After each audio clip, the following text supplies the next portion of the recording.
Oh, hey. Hello. Hi, everybody. Hi. Welcome to It's a Long Story. Place we roll dice, we tell stories, and we create some freaking magic. You guys want to see my little fireplace? Please show us your little fireplace. I'll show you my little fireplace. Yes, No. You put the little light in there, and then you just close it up like this, and it's a little fireplace. Wow, that That's camera's so really having cute. trouble with that. I want one. Yeah. This little light neato. of mine. All right. Well, Dude, you're just making everybody leave. yeah, I'm making everybody leave. My fireplace. Yeah. Okay. All right. Everybody jumped off. Hello. We are here.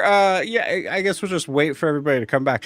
We are here with the awesome and amazing friends in Unearthed Arcanum. Everybody, take a look at your camera. Wave. Good Lord, Jess. Good Lord, Jess. Everybody, wave and say, "Good Lord, Jess." Good Lord, and Lord address. Good Good Lord, Lord, me. Jess. I was gone for 1 week, and what's happening? I don't Seriously. know. It's my Man, shirt. what Says it a all. shit show. Thank you, Prepotente. What a shit show. That for those who have no idea what this is, not inaccurate description, but we are also a D&D live stream that runs every Monday, Tuesday, Wednesday, Thursday, and Friday, having 5 parties, living, existing, and breathing for those that do in the same homebrew world. This one, no, not this one. The other one. The wonderful, beautiful world of Astera. This world has taxes. We ain't fuck that noise. There are no taxes in North Amaya. there is taxes in South Amaya, but There are also you know. no cats in America, and the streets are made of cheese. That's right. There are no cats. What? Yoda There are reference. no cats in America. And In this- No. An American Aw, Tale? man, Bible? You've never seen? Five-O? No. What? You gotta have that to your watch okay. lit. All right. Yeah, you gotta have that to After your that, watch he list. goes west. I also heard Bible, and I was like, that's the second religious thing that Clinton's like jumped into right out of the gate today. Well, Bible. That's all right. Alistair's needing some religion right now. Mhm. We are ready to go, friends. So just a couple announcements up top. One, I think the only thing is that we will be off, not next week, but the week after that. And I can say with full might be one of the only times where I can say like I'm not even upset about it. Not because I don't love you guys very much, because I very much do. But it is our Miranda and I's annual tiny house getaway, and I'm very excited for it. So we'll be gone the 7th and the 8th. Be jealous. It's awesome. So you will not have sessions for that time. I'm getting an echo from somebody.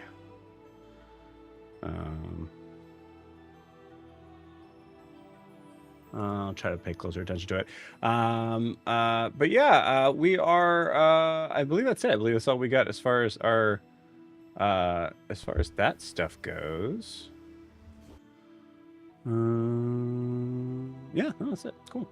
So real quick, I'll mention moving right along to our sponsor of the year, which is Lorify.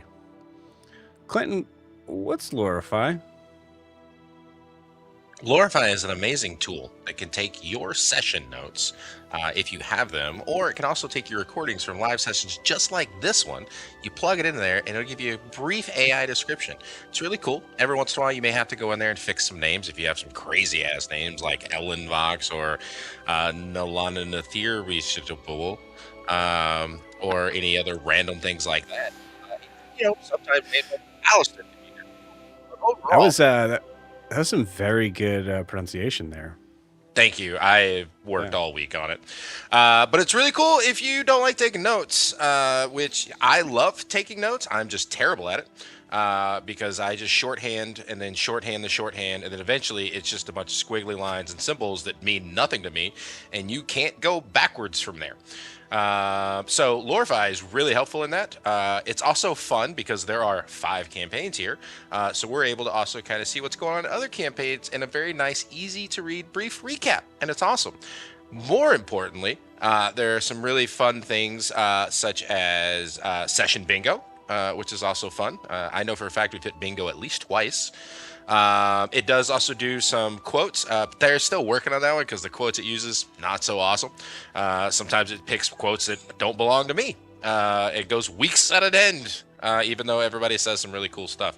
But the quotes are really amazing. And then there's also resource trackers in there. There's battle trackers in there. It'll tell you what's going on. It'll give you names, places. There's stuff behind the scenes that I don't know anything about because Joe just says it's cool. They're working on it, and I can't wait to show it to you guys. But he hasn't. And they're our sponsor of the year. What else am I missing? Oh, it'll tell you if you're a murder hobo. It'll tell you chaos gremlins, which there's been a lot of chaos going on in a lot of campaigns. Everybody's been hitting like 45, 46% lately. Well, not 46, 45. Nobody's hitting 69 though, because Jordan, still working on that. Jordan, you're on my list. Yeah, dude, you just do like 5% or 10, like everything's in 5s. We should have like 1s and 2s and 3s. Just saying, throwing it out there. 4s as well. Yeah, we can do 4s. No 6s. Fuck 6. Sorry, guys. And then 7s and 8s and 9s. We can't have 8s because 7, 8. No, you can't have 9s because 7, 8, 9. You can have 6, 7 though. Yes. God, the dad jokes are just hitting. Oh, I'm gonna leave. Bye. This is what happens. And see, the best thing about it is you can go back when you plug all this in Lorify, all of this will disappear. We don't have to relive it again. This will not exist at all in the notes, but sometimes it does. Yeah. I think that's it. I don't know if I may have missed. I mean, honestly, Lorify is just really great, just in the fact that it does make tracking a 3+ year long campaign, which I know is nothing compared to some of other people who've done some amazing things, but it's been really helpful for us, or at least for me. And especially when you had a really rough week at work and you got to get to the end of it, and you're like, oh man, I got to do recap tonight. I can just review the Lorify notes and it'll help me out. Oh God. Man, I can honestly, like, if you don't stop me out, this will be. You're night. good, man. You're good. Thank you. Yes. Huge, huge thank you to Clay. We've actually had like full peek behind the curtain. We've actually had some people that have been like, "Hey, like, do you want me to do like a Lorify sort of thing?" And then there was like we'll talk about that. We'll kind of go through that and do that. I full on just put Clinton on the spot just now. So Clinton, thank you very much. Beautiful. Well, I couldn't say it better myself. No, I've watched you do it, and no offense. Right. Okay. It's been a week, guys.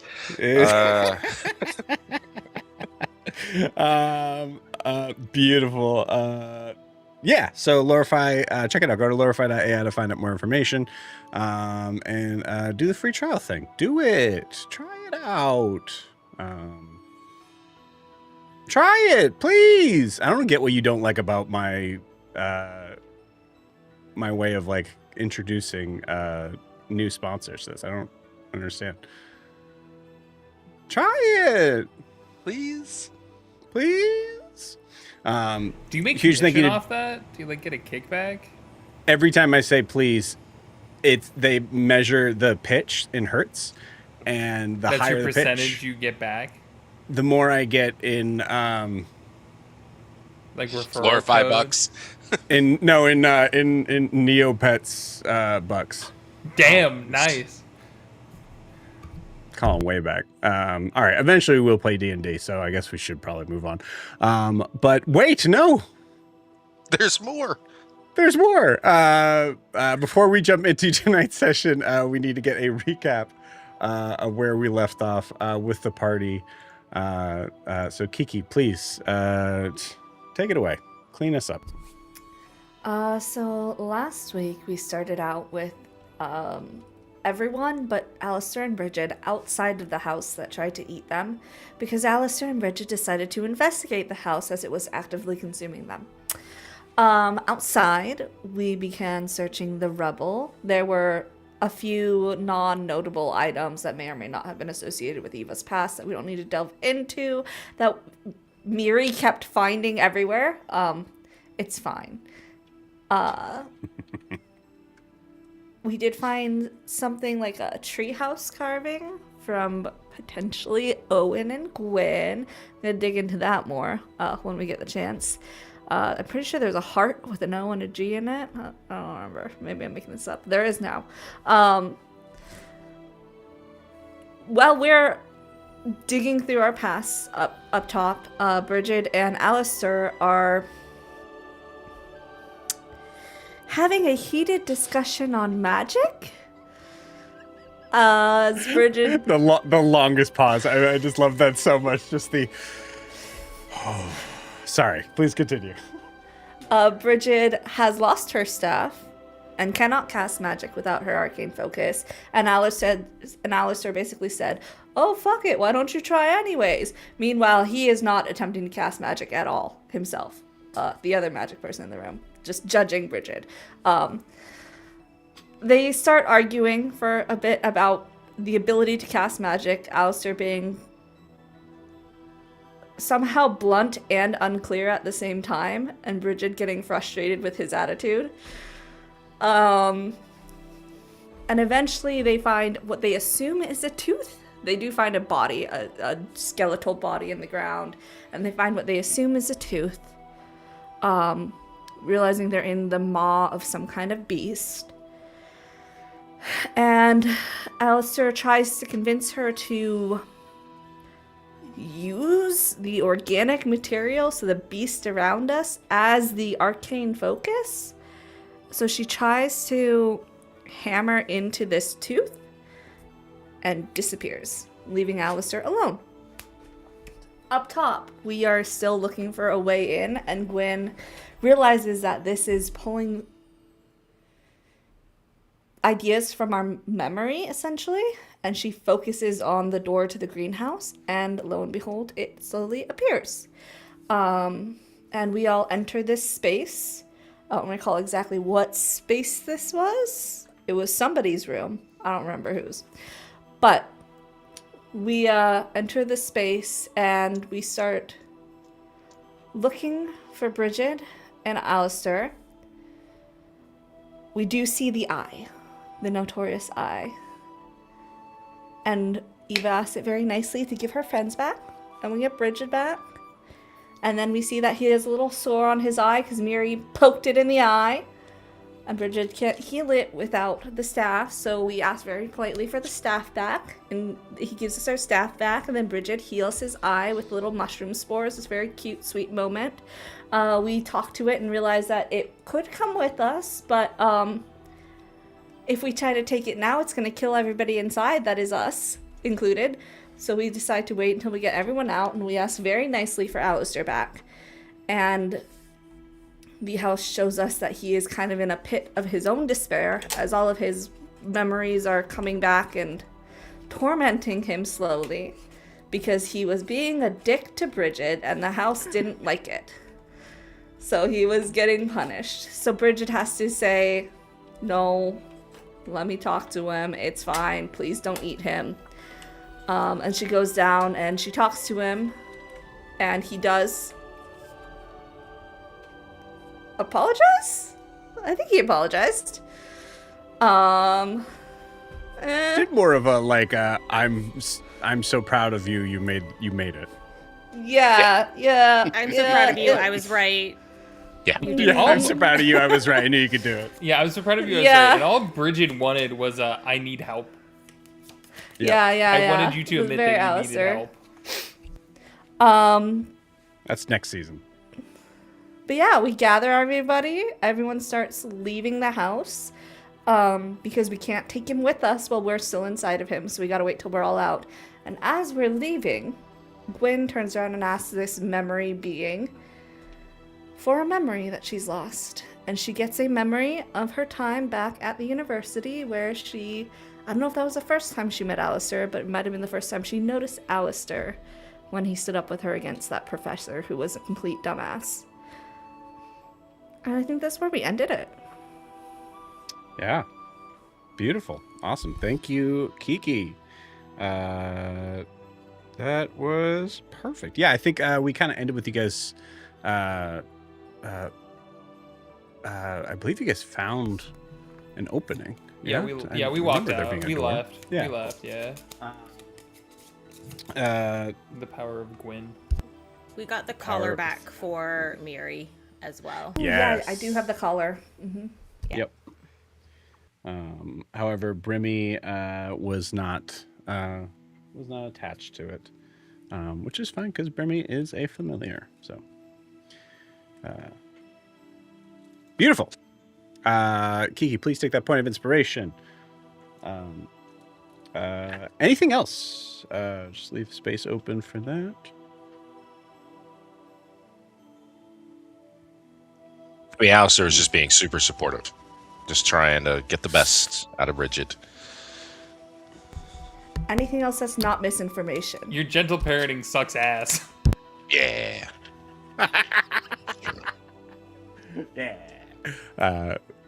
Beautiful. Cool. All right. Well, then I think without further ado, do you guys want to play some D&D? Please, sir. Absolutely. Just for Clinton, though. Heck yeah, one-on-one sesh. You guys can No, just that's not watch. fair. I'm joining in too. Well, you didn't answer my question. Do you guys want to play some D&D or not? You're not, of course. Joe, I suppose. I would fucking love to play some D&D. I would love to play instead of whatever's D&D, going on actually. here. I would love Also, a one-on-one sesh with Dan joining in just sounds great out of context. Oh God, no. Oh God, no. Yeah. Dan, That's do you for wanna, the OnlyFans page. We're not recording that now. That is the OnlyFans page. That's right. Guys, Dan, it's did been you so want to long. be a did you want to DM That's what she this said. session? Sure, rocks fall, everyone dies. Now it's time for Joe's session. Go. Beautiful. All right, so you guys all got your new character sheets. Let's play some D&D. Dude.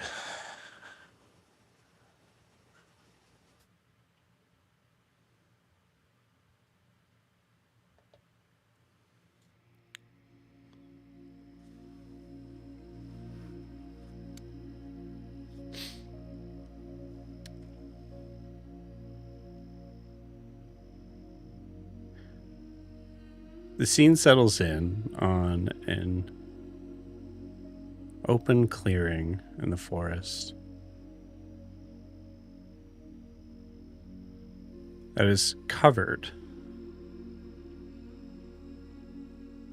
with scattered remnants of what looks to be remains of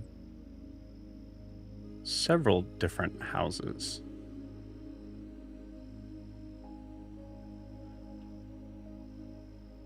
It seems deserted at first until we see a figure burst up like a groundhog, pushing through some debris. This figure, very balding, sort of cone-shaped head, strangely long, little scraggly sort of beard as he is pushing his way through. Looks to be debris of wooden planks and leftover living room furniture.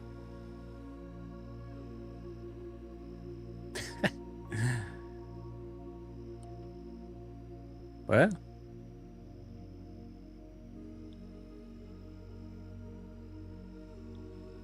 So long, friends.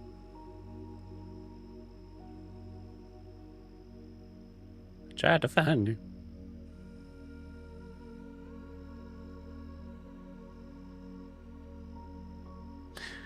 Dibs on your stuff. And he starts to roll and tumble and climb from his peg legs and hooked hands to the bottom of this pile as he starts to walk off and then stops. Behind him, something opens.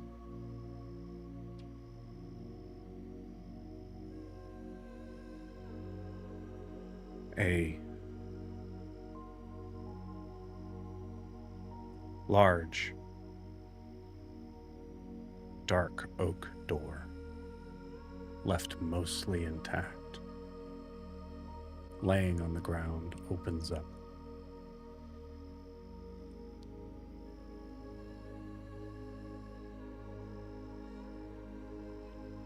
Who's the first to come out?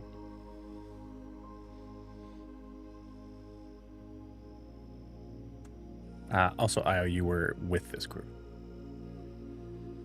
You know what? Let's just go ahead and say, yeah. Io's the first one out.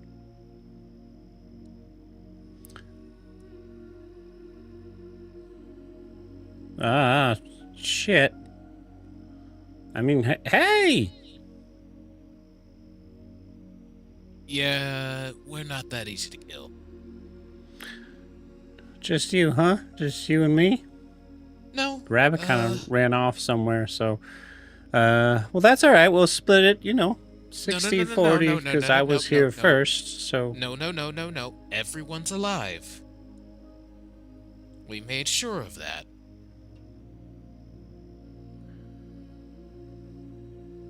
So you are not taking anyone's stuff that ain't your own. All right, I know it's hard to let go. I understand. I've had a lot of friends that... who pops up behind Io?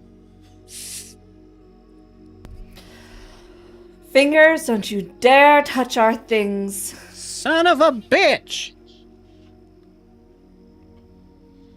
I was being serious when I said we might have a word with your mother. I can find her. I have time. Yeah, all I need is a name. Who are we looking for? Fingers' Fingers mother, was try- he's trying to steal our things. As the elf lady says. What's he gonna do with any of our stuff? I would say pilfer. You Probably ain't sell it. pilfering Loot. nothing. Yeah, none of that. I don't think it's legal if everybody's dead. So, No one is dead. Yeah. we except Well, technically speaking, Fingers, Nobody if you has touch my things, left. I will grow mushrooms in your lungs. Don't tempt me.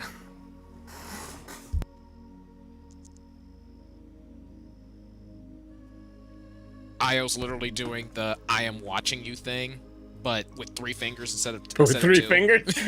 Yes. Oh yeah. Okay. All right. Well, Fingers, I'm sure you would have taken great care of our stuff.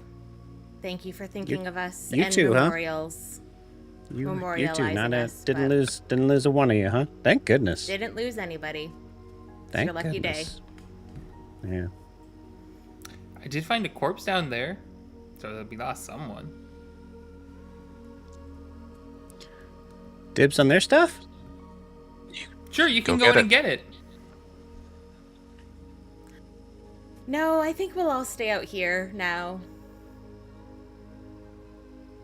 All right. Well. Oh. Well. Okay. I can say dibs on one because the rabbit kind of ran off. Fingers! Stay away from my stuff! Sounds like she's still around. And yeah, if you tried with her, you might want to take your chances with the mushroom or getting digested in our new big old friend right there. Oh, that's a door. Yeah, Fingers, keep telling yourself that. Things can be lots of things. Untold riches lie on the other side of that door. Stop trying to get him to Holy go shit! You all got He's being Don't- you all got sarcastic. high in a Fingers. pile of rubble. So, I mean, But we're all ser- high compared to you. seriously, Damn, I'm glad. that was low. I mean, if you want to try mushrooms, I probably can find some that'll make you have some good times. Bridget, I don't really think we want to put that out in the universe. Are you Can telling you me sketch that those for me? the ones that make you trip balls? Mm-hmm. I don't know. I know what they look like on the Feywilds. I don't know how different they'll look on the material plane, though. It could be some nice party bonding time. By the way, I'm glad the two of y'all made it out, but Al, why did you go deeper in when the place started coming down?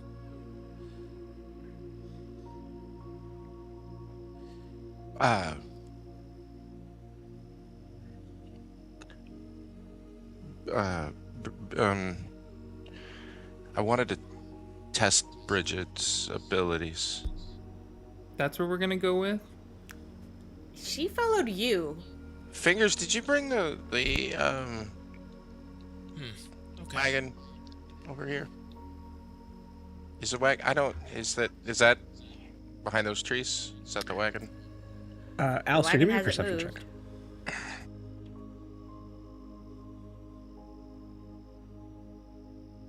Oh, hey, 21. 21.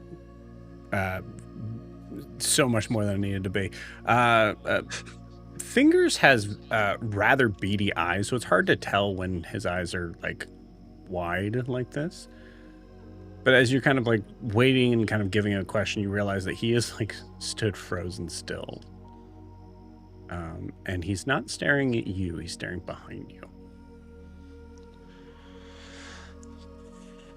It's not just the door, is it, Fingers?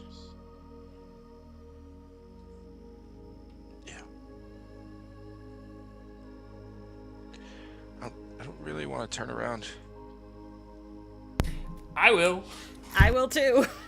Yeah, I will I'll as look well. over. Yeah. What are we looking We at? all look over. Everybody except for Alistair just turns around, look, and you see taking up the doorway that has led down up for you guys to the surface. You see that it is now covered completely. The eye fully taking up the doorway. This horrid, monstrous looking pupil that is just small and just slightly oval like, so not completely cat eye, but as you see it just staring out. Eva waves. Well, hello. See one big blink. Thanks for the hospitality overall. Your jerk chicken recipe your jerk seasoning needs a little work, but we can work on that.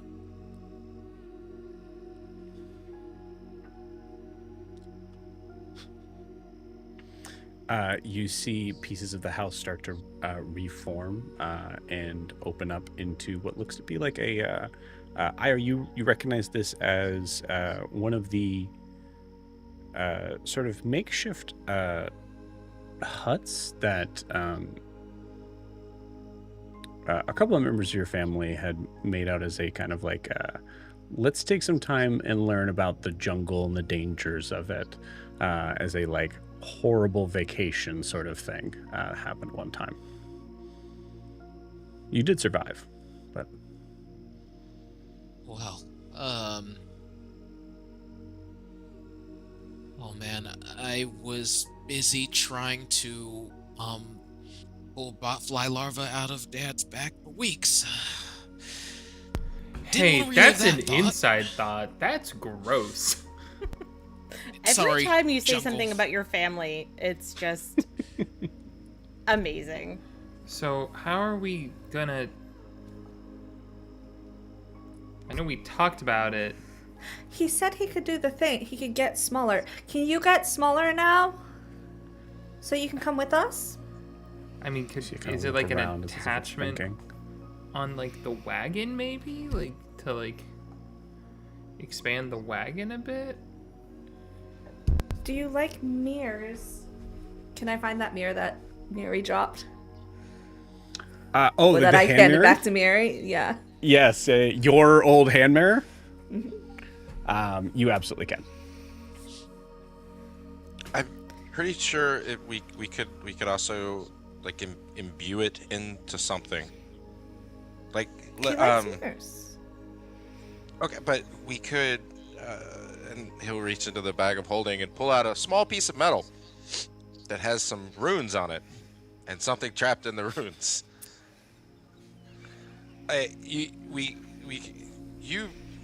You read a lot. Maybe you've seen runes like this, and we could figure this out and put it Have in the I mirror. seen rooms like that before?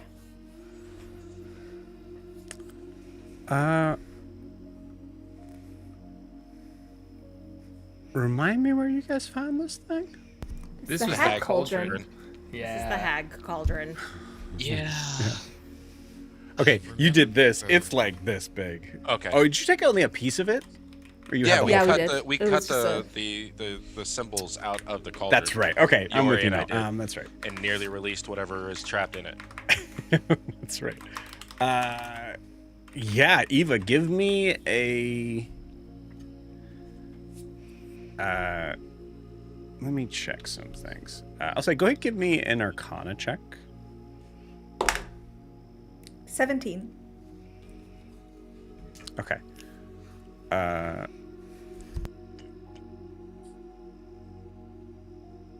I'll say with 17. No, I don't think you're familiar with what that is at all.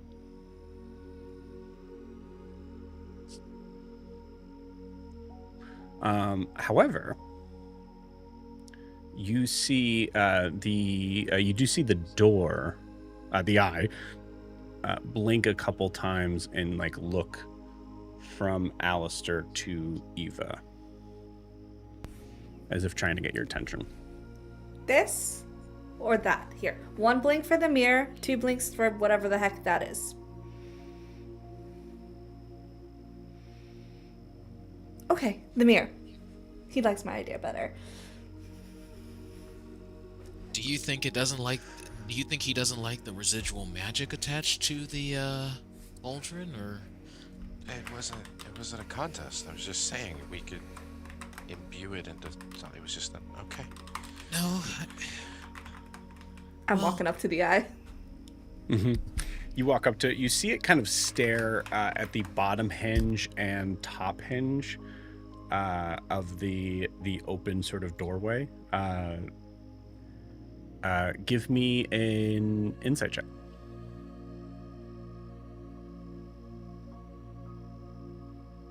God, +8. 17 +8. 25. 25.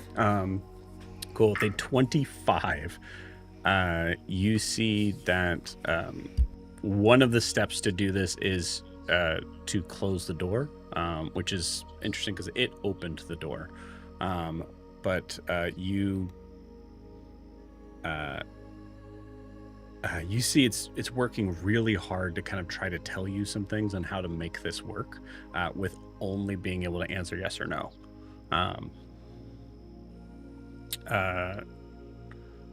Also, I'll say with a 25, wasn't necessarily really Arcana check on this, but you do recognize that this mirror is a memory of something that you owned, and therefore it itself isn't real. It is not your mirror, which means that it is part of this creature. And that's why it wants to do the mirror and not Alistair's cauldron.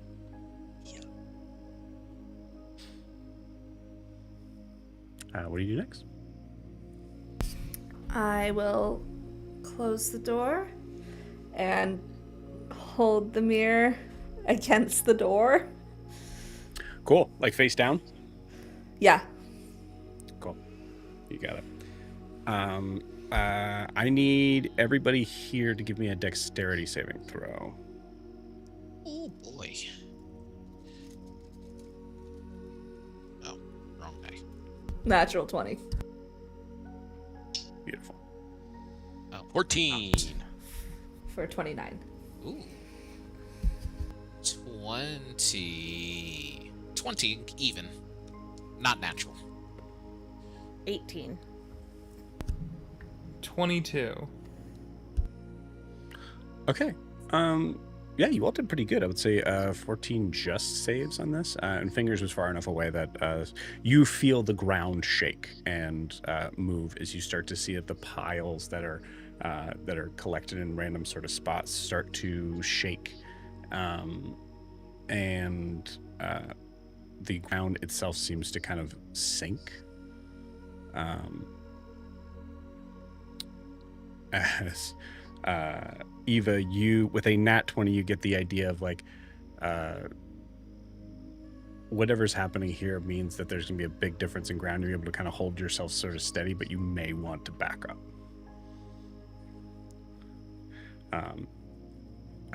So assuming you do, actually, no, I'll ask that question. Do you or not? Yeah. If it feels like I'm not gonna mess up the process, yeah. Yeah, you got it. You all start to feel this sort of sinking feeling, and Eva, you're able to kind of like even give them like a quick like back. And with everybody rolling fairly well, even Alistair, it's a little bit of a struggle, but you start to kind of move yourself back as you see all of the remnants of this, I'd say,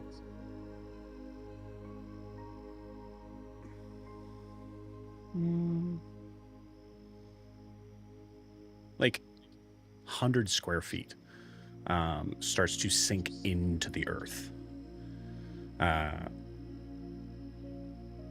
And then you, Gwen, you notice that the spikes that you saw earlier that you assumed were horns start to kind of appear in the space that is being sunk in.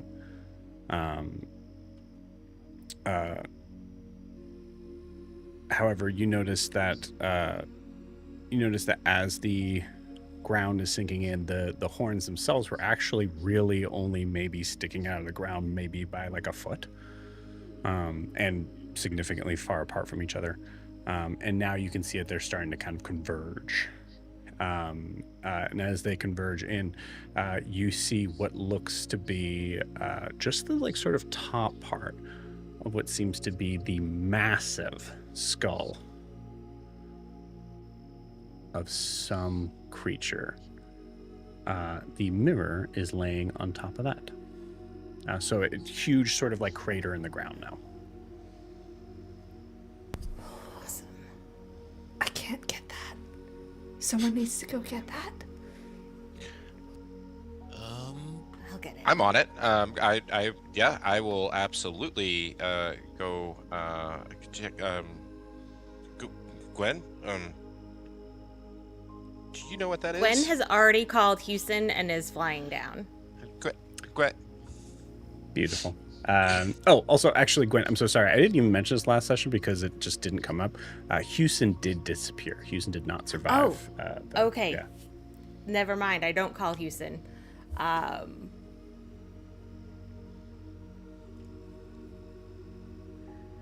Yeah. So she will look over at Alistair when he says her name. You have a way to get down there? You see this just massive pit. No. But you do? If I had Houston, but I need a long time to get him back. Bridget? Io, you can... Squaw! She just turns into a giant eagle. Yeah. Well, never mind. You turned to a giant eagle to go down into the crater. Yeah. Awesome. Boots is on it. Hey, Gwen, wanna hop on? Yes, she does. Oh no! Oh no! You pissed me off. Beautiful. Okay, cool. Yeah, you, Gwen, you actually, yeah, it makes a lot of sense for Gwen to come down here. Gwen, as you drop down into the top of this thing, you immediately start to notice some strange occurrences that are happening to the horns here. As you see what looks to be a fast forwarding of some it's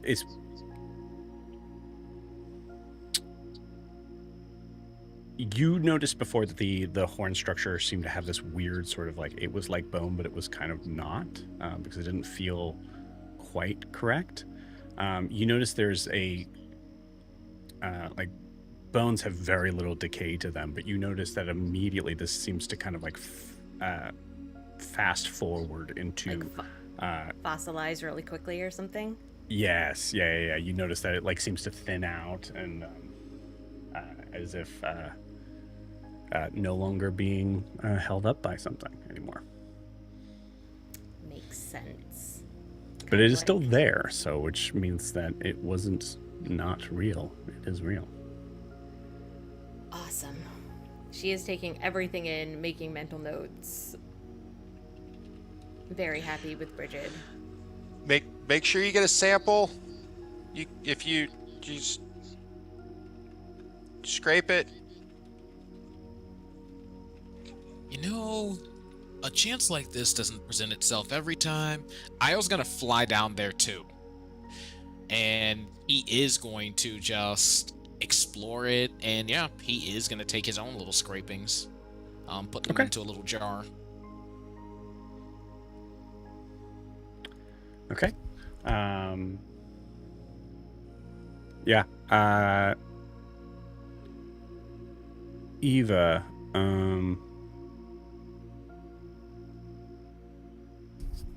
Sitting there with my arms crossed, watching Alistair. She is an archaeologist. I think she knows how to take samples.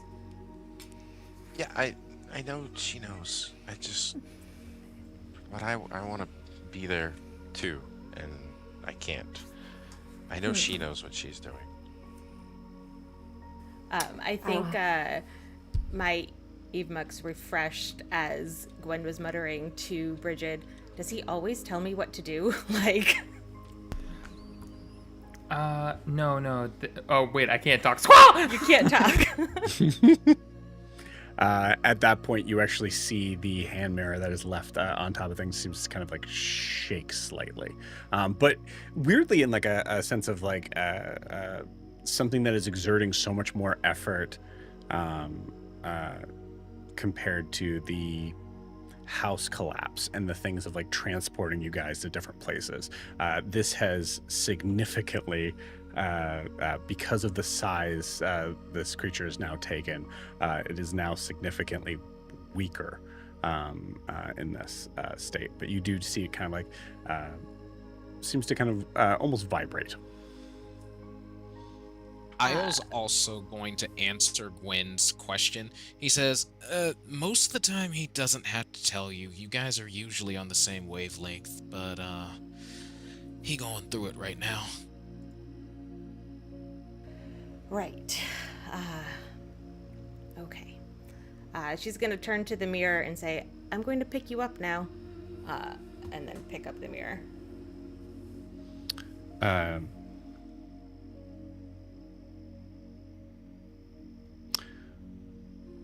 Gwen, it is surprisingly heavy. Not like impossible, but like as the idea of I like don't know. being I have a like, strength of 5, Joe. It is go ahead and give me an athletics check. I wasn't gonna make you do it, but go ahead. Hey, you gotta make me suffer sometimes. A natural 20.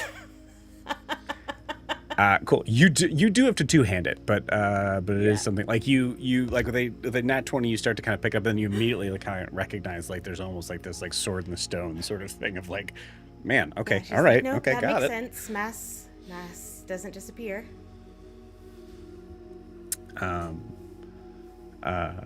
as Quinn says this thing, that is a absolutely insane thing to say for the world of Astera, but I'm sure there's a version of this being true. Especially South Imea, maybe there's like a beginning sort of thing of like, because Gwyn studied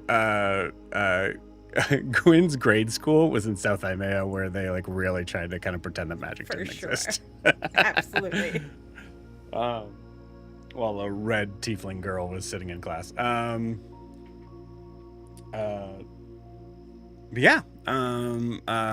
you guys want to do for Dan? If you could jump out and jump back in for me real quick, unless you did that already. As you guys are down here, as you turn the, assuming you turn the mirror over, Gwen, you see this very large. It's weird to kind of see it so close up. As you see this this very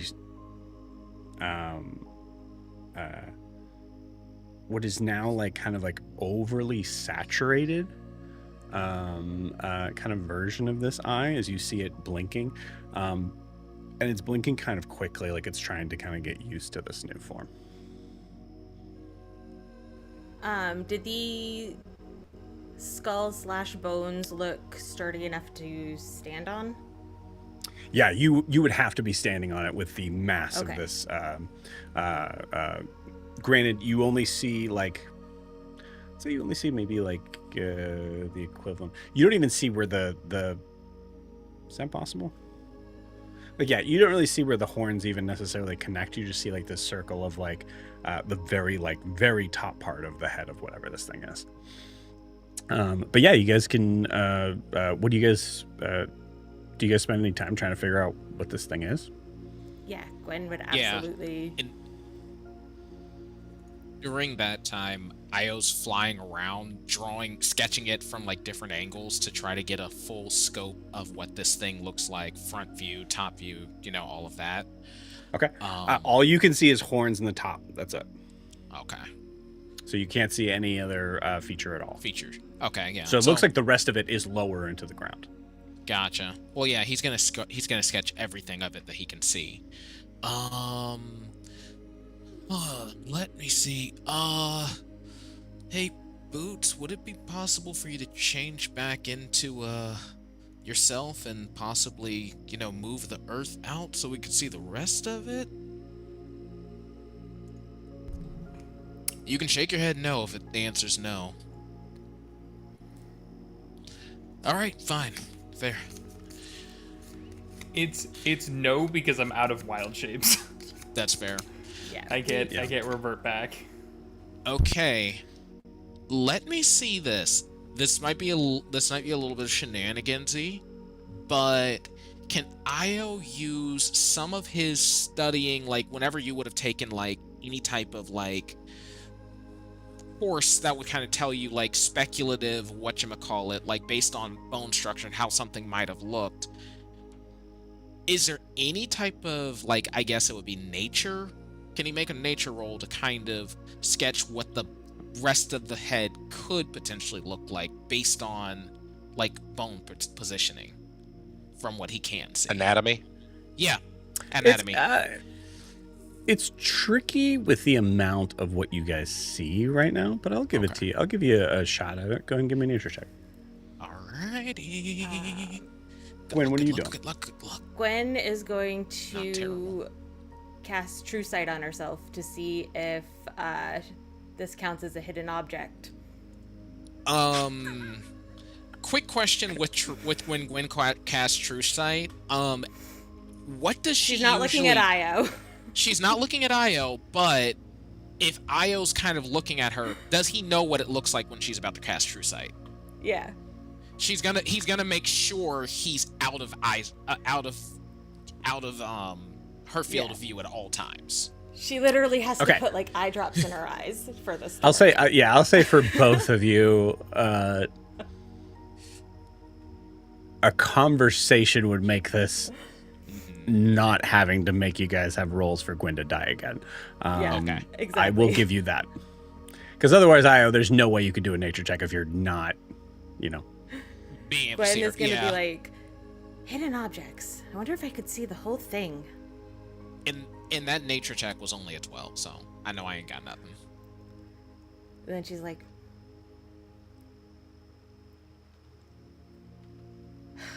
all right, maybe not. She looks at Io very grumpily. So you don't do true sight. No. Well, I was gonna say Io would probably say after he's like, it's just too submerged. Gwen, if you do want to take a look deeper, I'm just gonna make sure I ain't in your field of view this time. And he'll I don't know if that's enough, Io.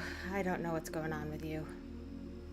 What are you guys talking about? I can't hear you, because We were trying to glean what You're more way we down could there. see of the skull. I'm still up here. He looks We'll up be at up him and soon. he floats up and says exactly what he just said, then floats Beautiful. back down. Okay. I could help. Nope. Okay. Bridget makes a gesture of like patting the wings near part of the bones to maybe blow some of the dirt away from it to kind of unveil more of it potentially, It's possible. Oh, I thought you were... but kind of gestures that at Gwyn if that's a good idea or not. I mean, honestly, like, Can't Bridget, hurt. you could back up and just do, like, a massive sort of thing. If you feel like Bridget's, like, if there's any sort of part of Bridget being like, okay, I don't know what you guys are doing, but yeah. I think at this point of them doing this up and down bit with Io, she's like, "I just move." Just starts. Yeah, Gwen You will be got like, it. oh, much smarter idea. give me an athletics check as your Giant, giant eagle form. Yeah. It's so much better than my own. Don't screw me now. I'm gonna use that lovely, lovely birthday inspiration. Do. It got worse. The highest was a 10. I'll give you the birthday inspiration. What was the previous roll? We'll say at least that. Oh no, that was the previous roll. The inspiration went to a 6. 10 total. Okay, 10, you got it. 10 was the first roll, 6 was the second. Okay, I mean the equivalent of like putting like a leaf blower on this. You do manage to kind of get a little bit of it off, and you notice.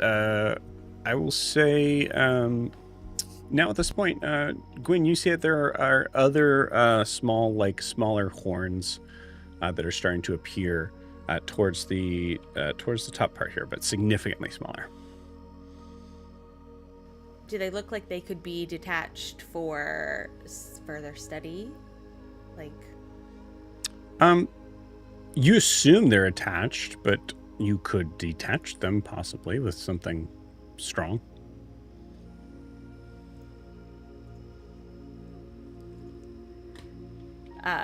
do we see Alistair gesticulating wildly at the top? Like he has something he has to share? completely up to you. It's completely up to you. I'm not gonna. Do you have You something certainly to can. share?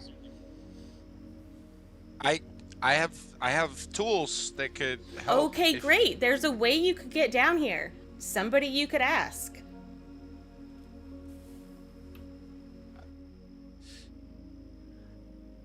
Bridget, could you please? I don't.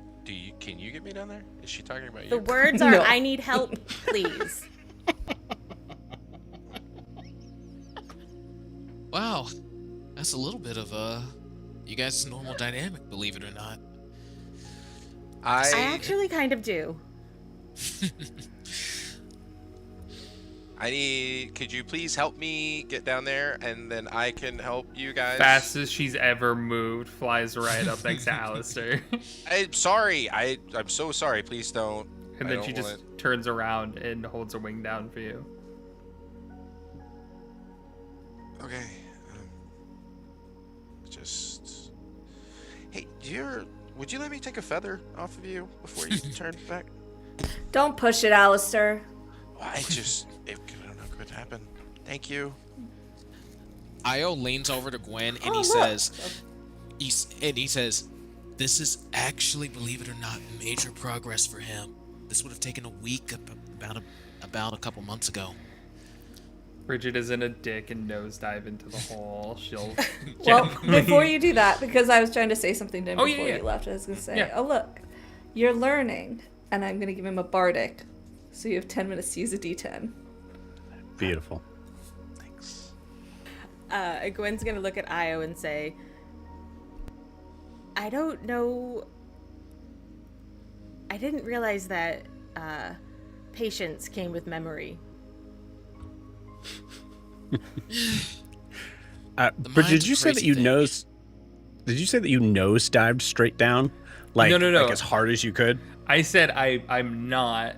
I rolled Okay. to see if I would, and it said you're Okay, not okay, going to okay. be a dick to Alistair right now. And so I said, fine, I will just calmly descend down. I thought got about it. Okay, cool. Eva, give me a perception check, DC 10. It's 15 on the die. 23. Okay, cool. You notice that as this is happening, you notice that Fingers has kind of started to sort of creep forward behind Bridget. Don't even think about it, Fingers. I just wanted to see. Never get to join any of your adventures.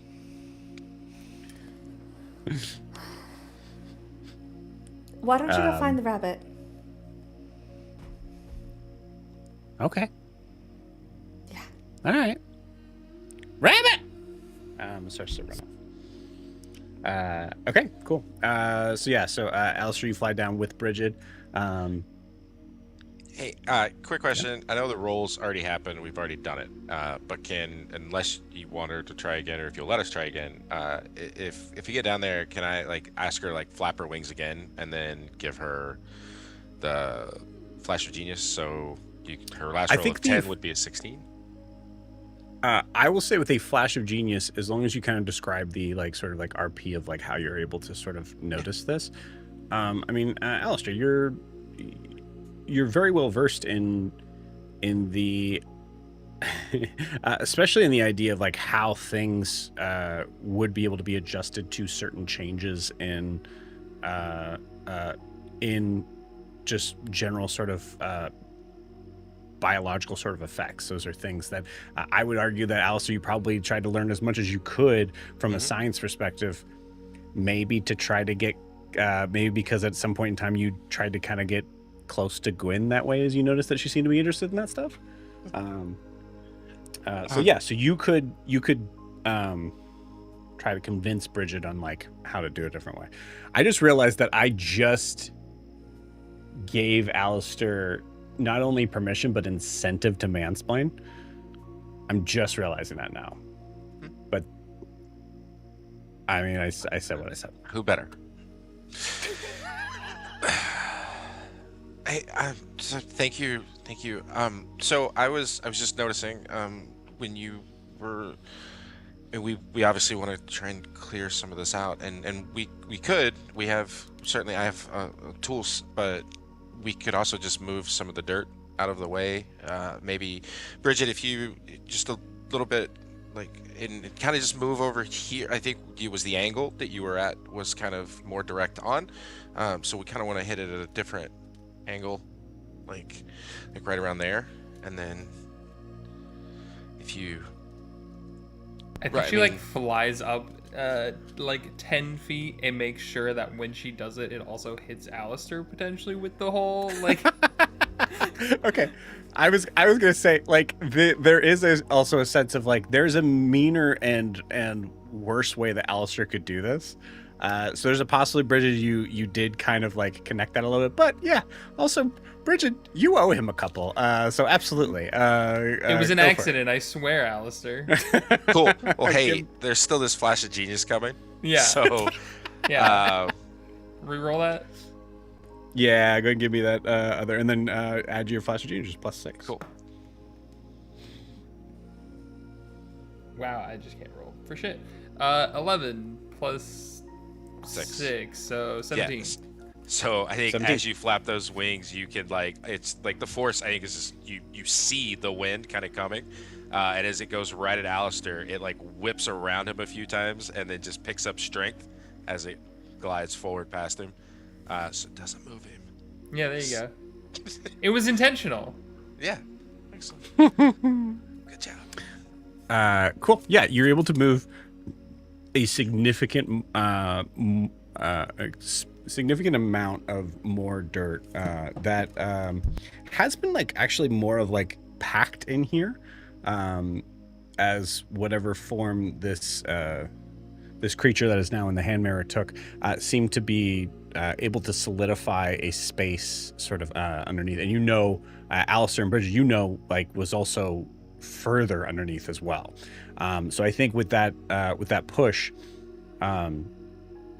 you actually see some of the dirt start to shift and move as if like in a sieve, and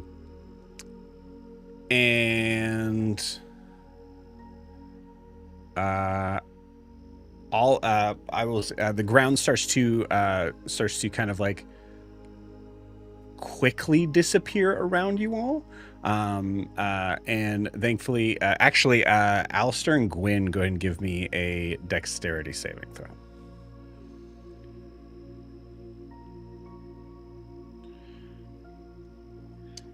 So 13. 12. Okay. Both pass, but it is very, very close.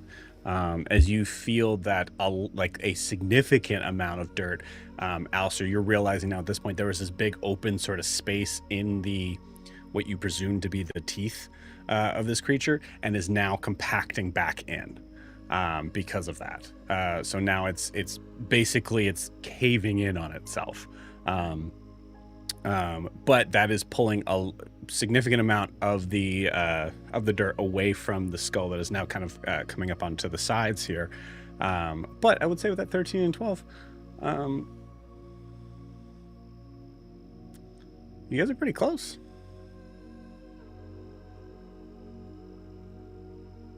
Nope. Do either of you reach out instinctively?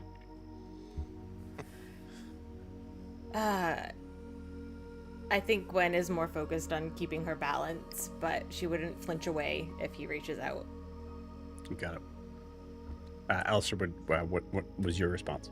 Yeah, I think he like reaches out instinctively and like around her waist. Yeah, I love that. Yeah. Kind of ducks in a little bit. Yeah. Sorry, that was that was great, Bridget. I didn't think it would move that much. Thank you, Bridget. That was great, Bridget. I didn't think it would move that much.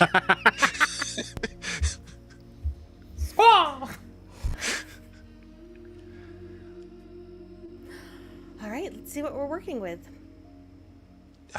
Yeah. Are you okay? Just making sure. I'm okay. Okay. Hey, I think I might. I know you probably left your thing in the wagon. I brought the brush and Gwyn, I think you're fully distracted. Yeah, she's already moved off to go look at the teeth and the skull. And... You don't need to move at all. Oh. What you Gotcha. see below you as Alistair's like starting to kind of explain these things in my mind view, like Alistair's like starting to kind of like hands up and try to, and you see Gwyn's eyes just kind of like wide open as you see the massive expanse of dirt that has moved away from this has just left more of this gargantuan skull.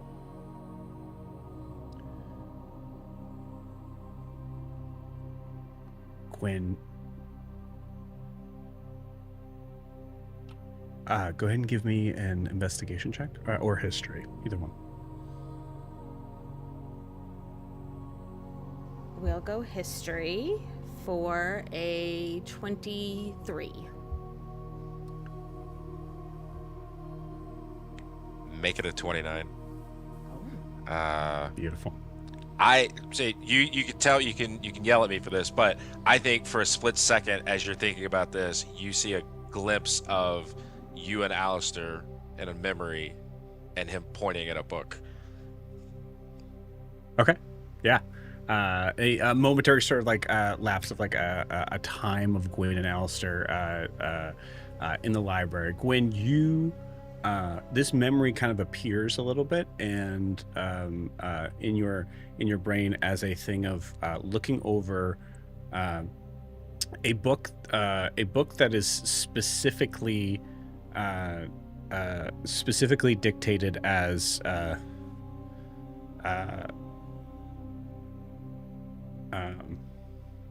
book that is labeled as Giants of the Past. And as you're seeing this, you're noticing a kind of what looked to be like kind of like a rough sketch in this book, and you see a hand, a finger sort of pointing at this page. In this memory here, you don't see Alistair at all. But you do notice that hand.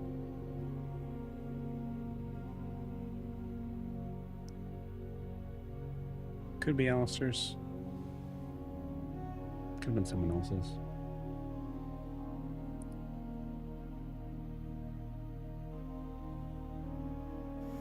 This book went into details about many creatures that seem to possibly exist only in hearsay from, I should say, myth, for what is equivalent of myth in Astera, something that is described as mountainous.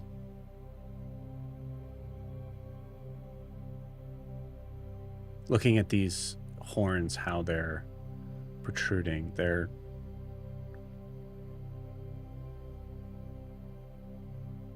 the assumption was that they were angled out. They kind of had to be, with the expanse of how far out they are. And as more of this sort of disappeared, you recognize, no, it was just that far apart. They are straight. We'll make sure Jess catches up on some of this, but you see that they are straight up, and just that far apart. And you see that there are multiple sort of smaller horns that seem to kind of protrude from the top, that seem to be important for some sort of creature here, but it is not.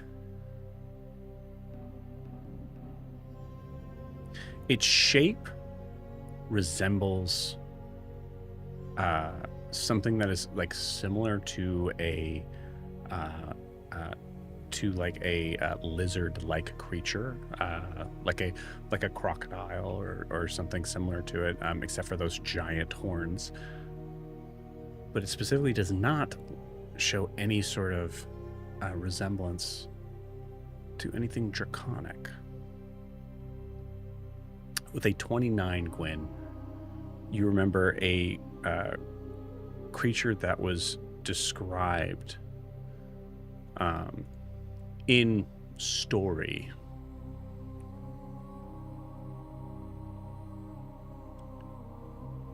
as something that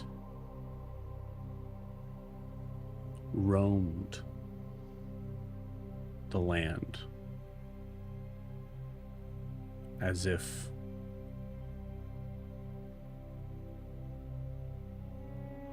taking in the space of Imea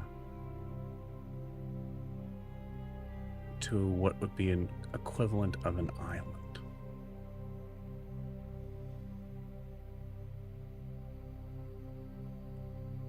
No wings,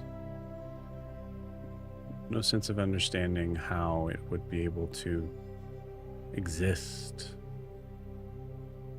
with how large and how much it would weigh. Based on certain accounts, these creatures, or it could be just a singular one based on stories, ranged from anywhere between 40 to 60 feet tall,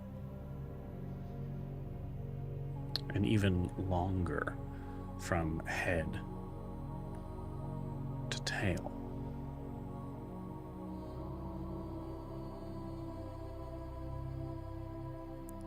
You remember that its name connected with the concept of the earth, the ground itself.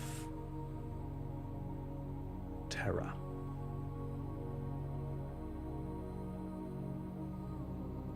As you think this might be the first true uncovering of a creature that has only been known in myth and legend, that has been officially named as a Tarrasque.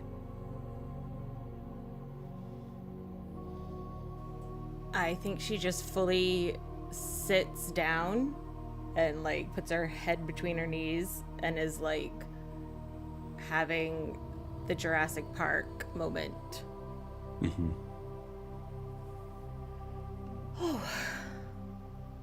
Oh wow. What is it, Gwen? This creature. Assume Gwen responds. I think it's a Tarrasque, Io. Or what's left of one. Io, I would like you to give me a religion check. Okay.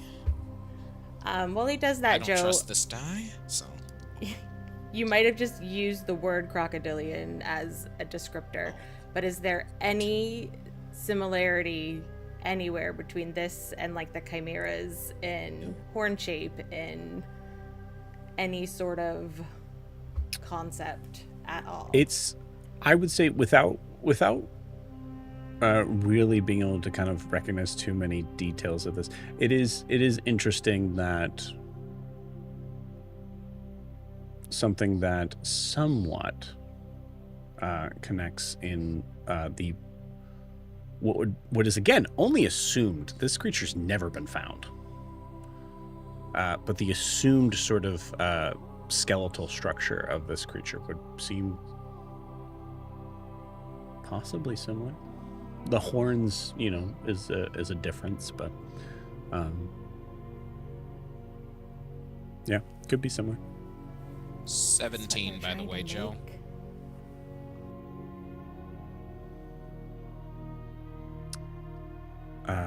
Okay. With a 17 IOU, I'd say you don't necessarily recognize the name too much. You might in passing, but the concept of creatures that at one point took the massive open landscapes of what you deem to be continents and countries and took them as just personal playgrounds from books that focused in on absolutely no perspective on like biological standing, just stories. Wow. There is stories of creatures of the land and the sea that are described like this. When this find is incredible. People's names been added to the history books. I mean, hell, we've learned about people who've discovered less than this. No one's ever found anything like this before that we know about. Man, we're really scoring high in the experiences no one's ever experienced before now. You and Al killing a hag, us facing down a Fey Queen, talking to a god, and now discovering a what you call it now? A Tarrasque? A Tarrasque. Tarrasque. Gotcha. Wow. I will say the 17. You notice the etymology, Terra-esque. Terra. Oh, it makes sense. I wonder if this thing was like the Grunlotla of the land at one point.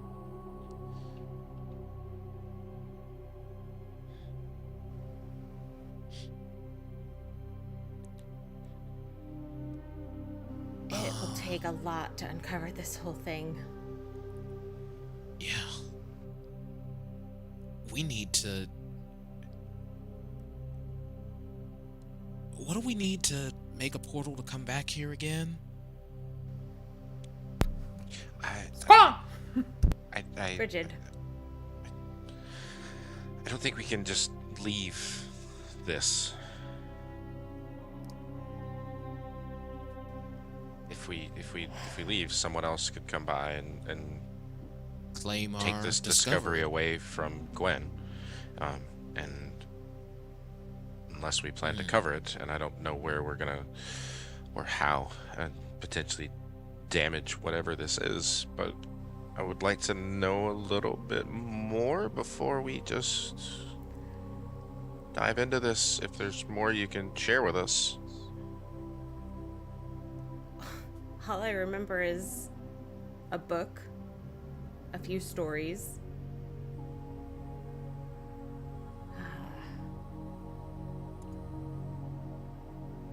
It roamed the lands, supposedly. I don't know, I always hoped it might have been real at one point. It And roamed the lands. this was a long time ago, obviously. Okay. I'm gonna go let Eva know that maybe she should probably Wait. find. Shh. Before you do that, your cane. Tap your cane on the skull.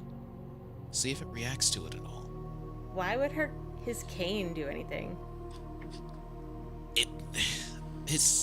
You don't remember this probably, but his cane contains the water. Okay. Primordial. I remember her, but it's in his cane? Yeah. Yeah, it was. I do not whole like thing. this. She has two memories. I'm thinking like probably her memory of Undulith is that it's in like a rod or something. We stuffed it in the bag of holding. I don't know. Yeah, you remember the cave. Like I'd say you're able Yeah. to kind of connect that sort of thing. I think there's a possibility of Gwen. Actually, I mean, you tell me, Gwen, there's a possibility of like just having a little bit of a blank of what happened at the end of that. Like, so you were thinking like maybe because it wasn't originally a cane.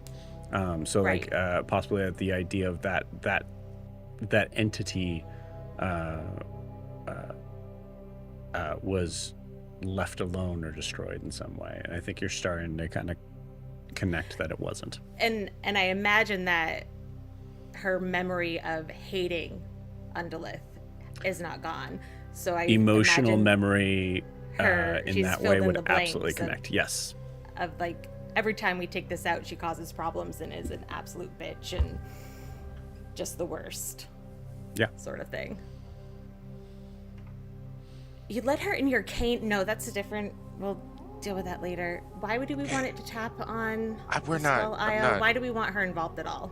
That We're seems not like gonna a do terrible that. No. idea. I'm wondering. Can we just, Eva? Can we? Terra-esque, Earth-esque. Maybe it could contain the Earth Rod? I We don't have know. other ways we could figure that out. I could do legend lore. We could Okay, do spend it. some time. Do it. Let's set it up. I we just- will. Can we get Eva? Bridget? Yeah. Yes. Yeah. Grab Eva. And yeah. Sounds I great. don't think we need to be bringing in any more powerful beings into this IO. She gets real Yeah. close Figure to it out Io. ourselves. You're right. You're right. Bridget gets real close to Io and just squaw, and then just flies up to Eva.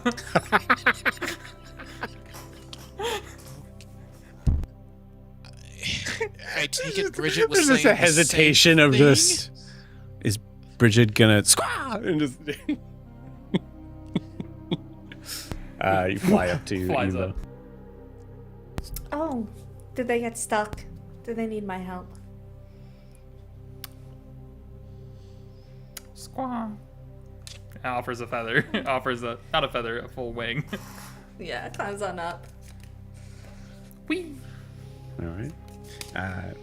Eva, as you start to descend down, I would say from your perspective too, like this creature is long and extended enough that you saw there's more white. So like, oh, and as you're kind of going further, and you're like, that's a skull. That's just one skull. I think Bridget does the big loop this time instead of just like a straight down. She does like the big slow loop around. Yeah. So it takes a little bit longer, but it's a little more fun. Yep, I love it. As they're circling down, I'll just reach deep into my mind. Do you know what this is? Yeah.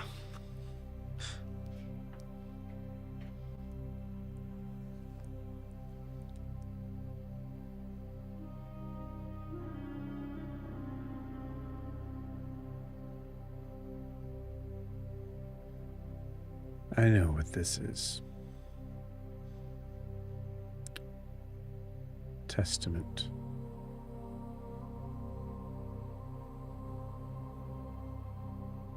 To one of us who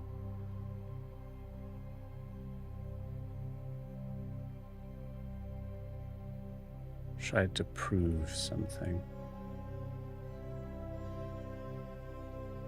Stupid brother.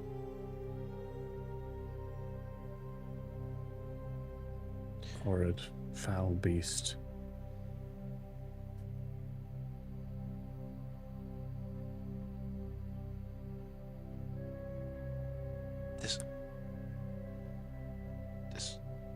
This was his creation?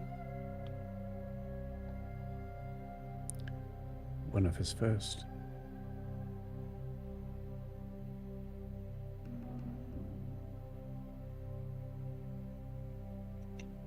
And you can all do this?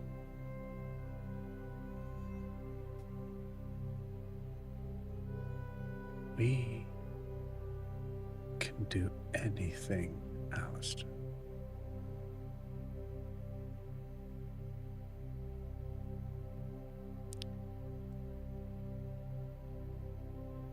And you could too. If you weren't human.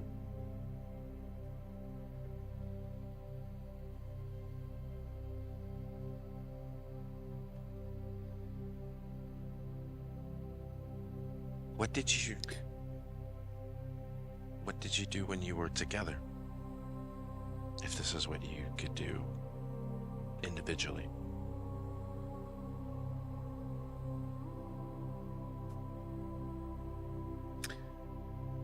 My brother made this on his own accord. Response in kind was to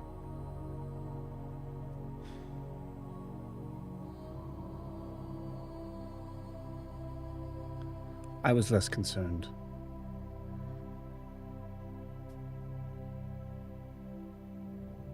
I found it annoying. Made it more difficult to be able to make anything else.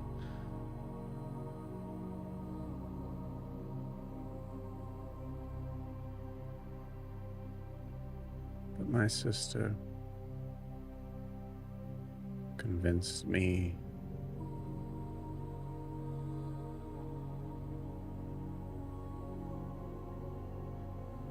that to right this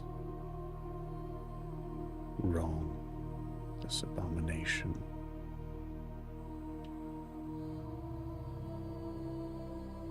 I believe she put it as the phrase of as above, so below. Sorry, what did you say?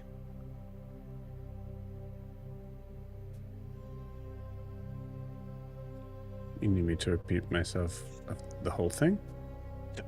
As below, as above, so below. Common phrase. Okay. So you helped end these creatures?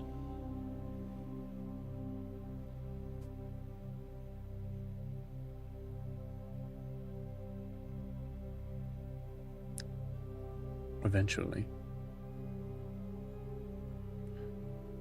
But my sister and I recognize that if we are to build something that can be so devastating and needs so many versions of resources,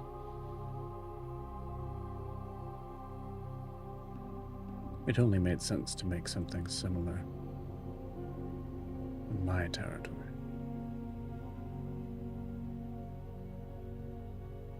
You think I'm convincing? You should meet her.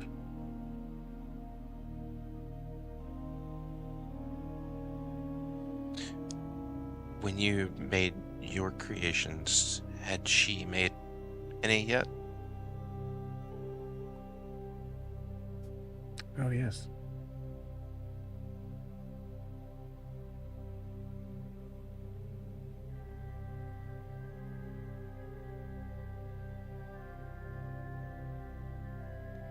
But they were not as terrifying at first.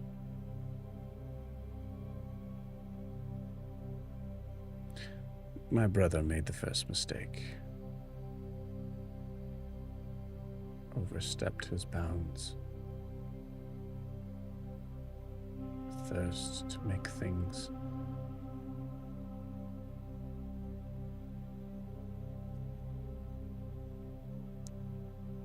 impressive, as if we needed to impress what we created.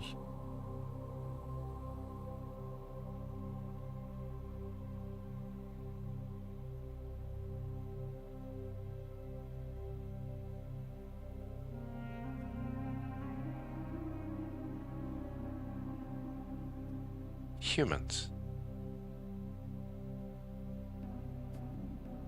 Yes.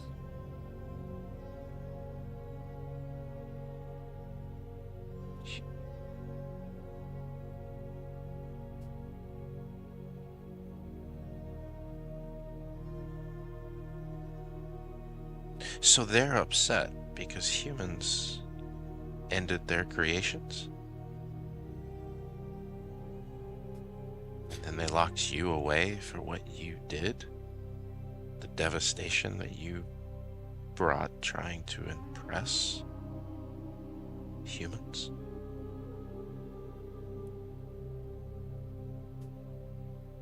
I believe you're giving your kind a little too much credit. They had help.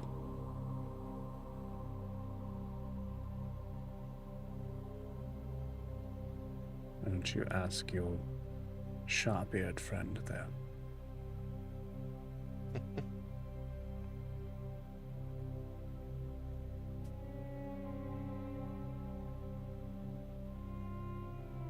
So what was the plan? Just to impress humans with your creations? You already gave them the world. You'd have to ask him.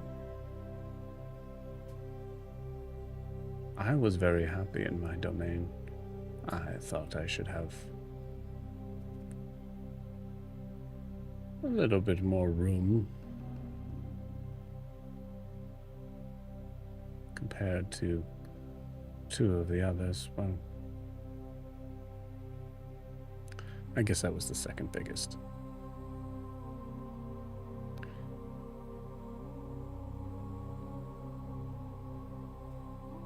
No, I had no interest or need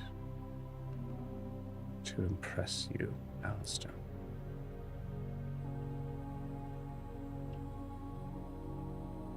But it felt good, didn't it? You have to admit, it had to feel good to create something that others had to stop and look, stare, be in awe, frightened.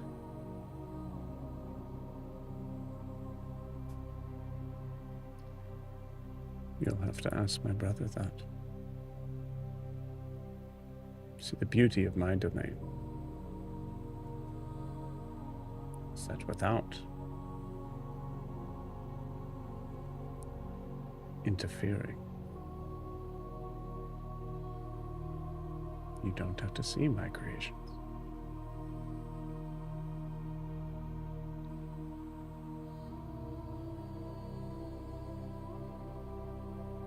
Since I have you, are there more of you? Interesting wording. Your attention, at least. Are there more of you? Like Miri. Like me. Or is it just you?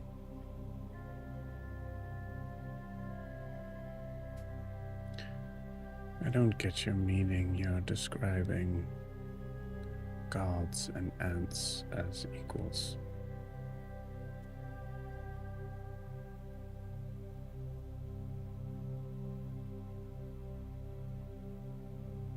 I should probably return to the others, but consider this. I could help you create again. I've told you time again. Our paths are aligned for now. I want to help you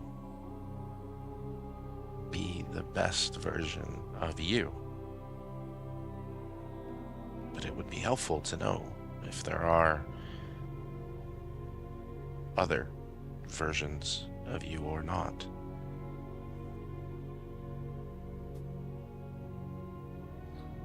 Ah.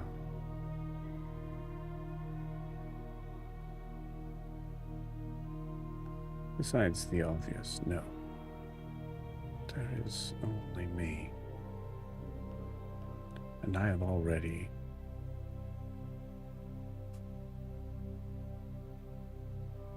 said my piece on our connection. You are aware, as am I, that our interests have always been aligned, Alistair. You just dabble too much in your human side. Now find my brothers, so that I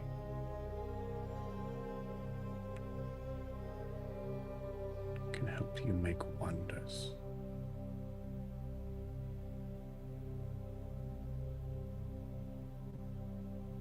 If your sister is as truly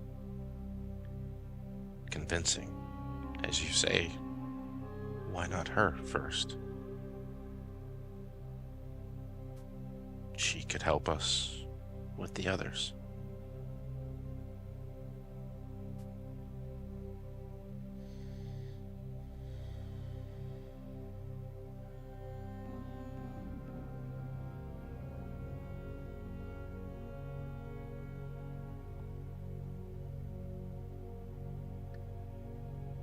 She would not be my first target. She would be These somewhat overbearing. In these matters, I will trust you.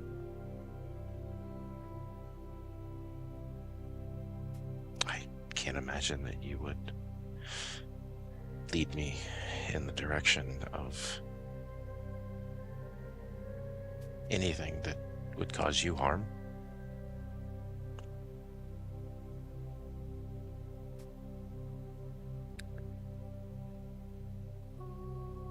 Do you think you can hurt me?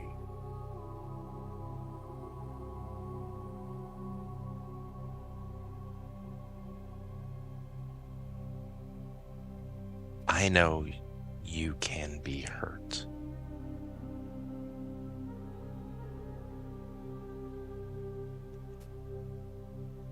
I know I don't wish to be the one that harms you.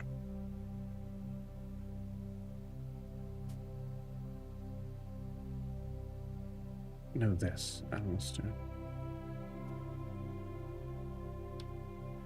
If we are to venture forward together, of like mind, there will be a time, in one way or another,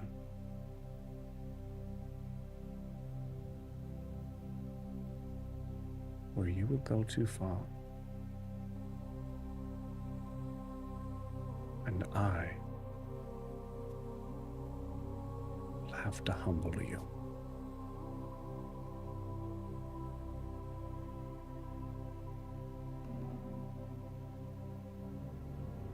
Remember, without us, you never existed.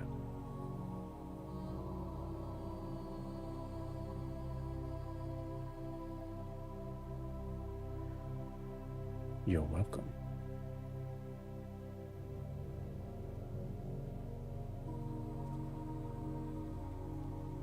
Thank you.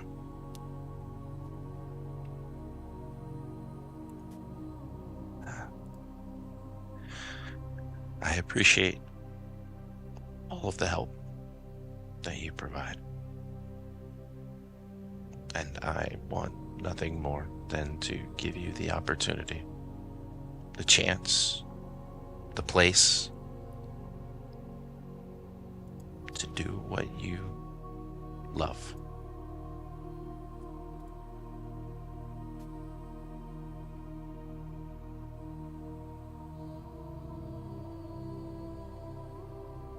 Good.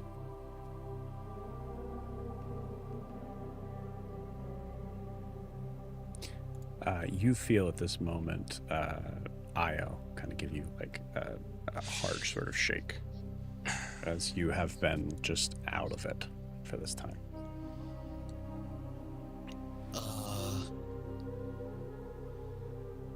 You daydreaming or you having a conversation in there?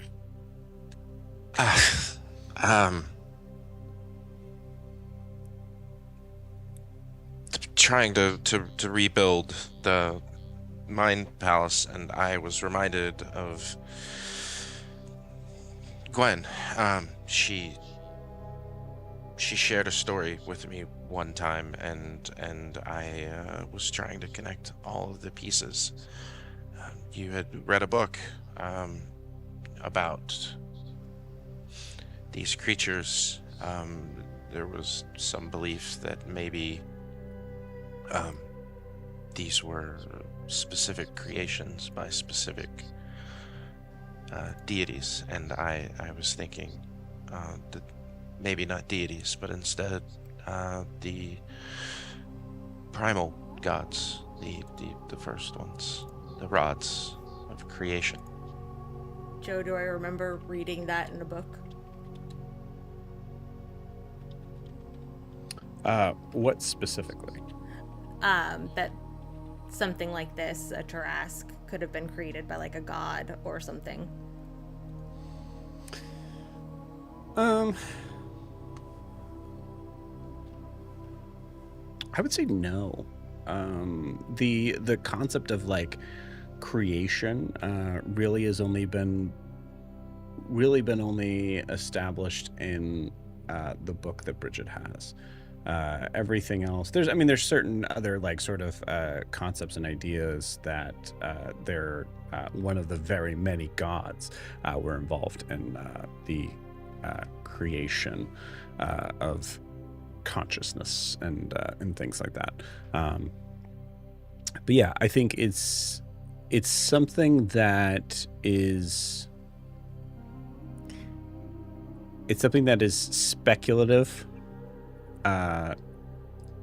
from many different sources, but so in some ways, like, yes, it's certainly possible because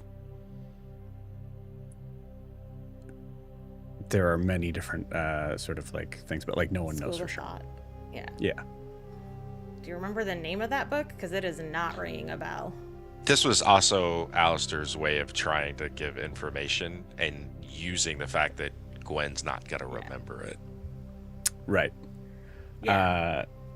Yeah, I mean, you do know that like Bridget has the Book of Creation. You've actually probably had to read it at some point in time.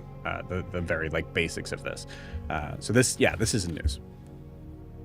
Yeah, I guess that makes sense. And I mean, this is certainly Tarask, right? Like, it's kind of right there in the name. It's a pretty good intuitive leap, I guess. I was thinking, if this were specifically connected to those primordial beings, then maybe there would be possibly a way of using this to discover or maybe even track the Earth realm. Yeah, that's kind of what I was thinking with legend lore. Eva, what do you think?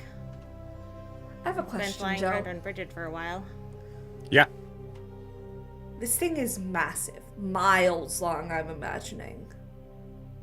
Probably about a half mile long in total. I mean, Oh, so actually, it's not as from big as your I thought. Okay. Yeah. It is weirdly one of the things that, like, obviously as D&D players, we also kind of know, we have to know at least a little bit of lore around Tarask sort of things. In the idea of this, of the head of this thing that you're seeing, in that case, you're actually only seeing maybe about 30 feet, 30 or 40 feet or so. Okay. I in my head, because when you were describing like an island-sized creature, I was like, this thing is like miles long.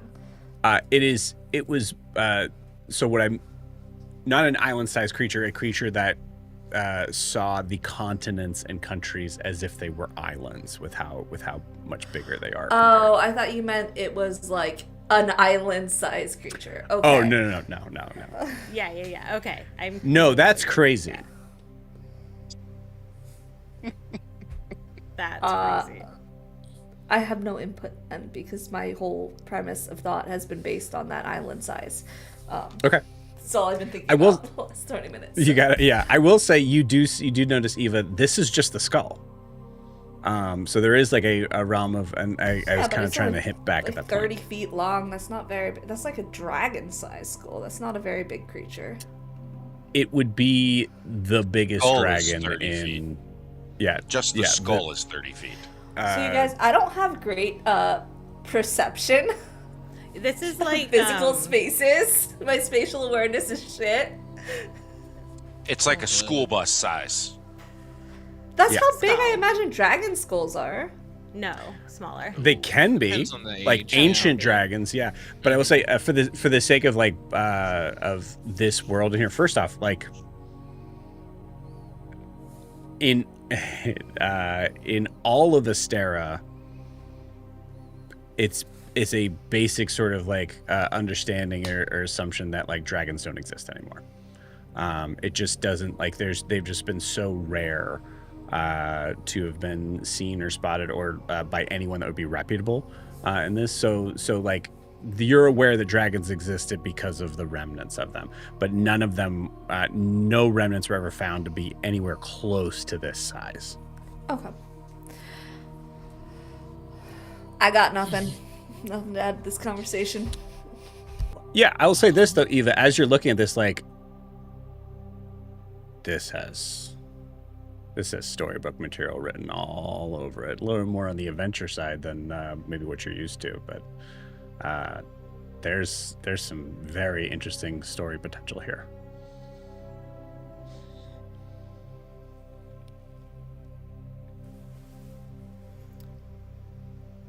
Okay,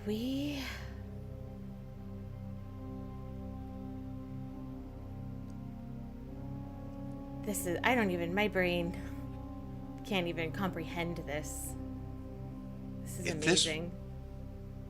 If this was made specifically by a primordial god, just one, using their own magic, is there anything at all that remains of magic energy within this, what I can see?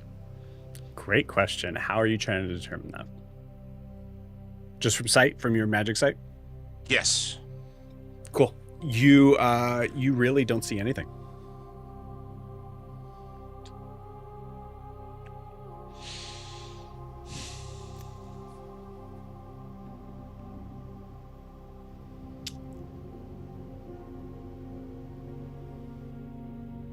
All right, man. Hand straight on it for the next 60 seconds. I'm going to cast Identify. Okay. Cool. I really need to learn that spell. Let's have some fun with that.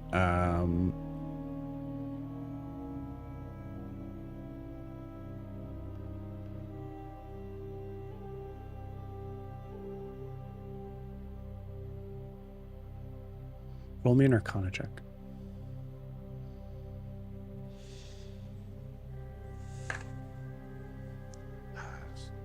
26. Yeah, 26.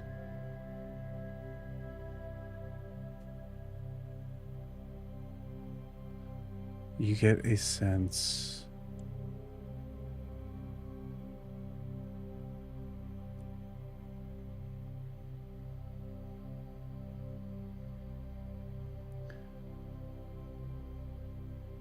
something about this creature is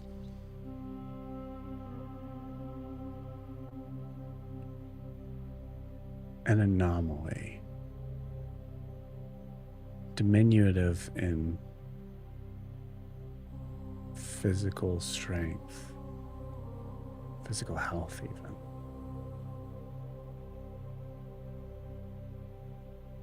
Something that had to lean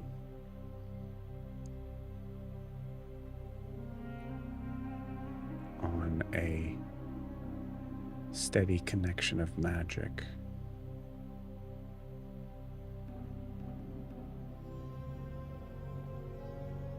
To be able to even function in some ways. This thing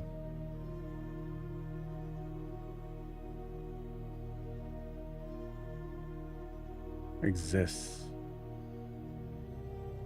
without a heartbeat.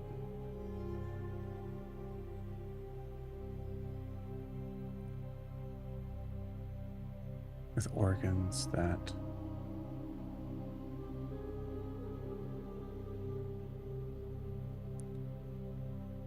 remain in a questionable state of stasis.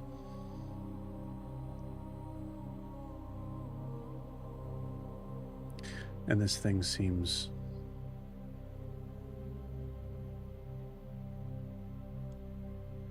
like something that is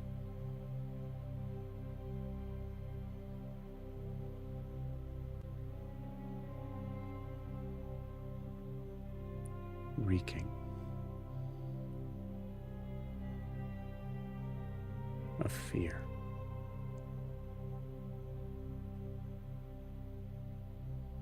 Give me an insight check.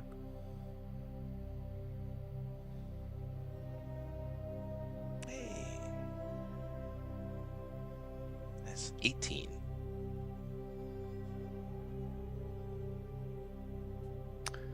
Some of that makes sense. Some of it doesn't at all. Tell me how Alistair realizes that he's identifying himself and not the creature.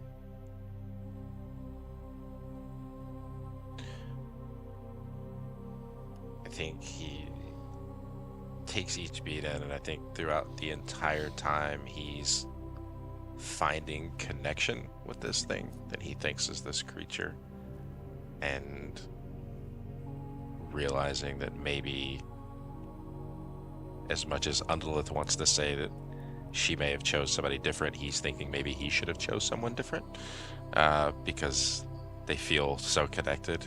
And I think as he kind of settles on it, the realization of how small this thing he's identifying is, and then kind of like when your vision snaps into place and realizing that the magic is just a feedback loop back into him.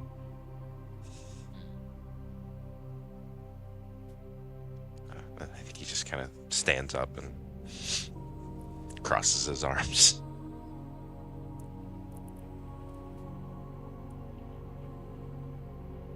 So, Io's gonna call Callisto down. Okay. And he's gonna say, "Hey, partner, were you alive during the time of the Terras? What could have killed this thing? And was this the only one, or were there more?" I am unfamiliar with the structure of this beast. I assume you would deem a creature such as this as abnormally large, yes?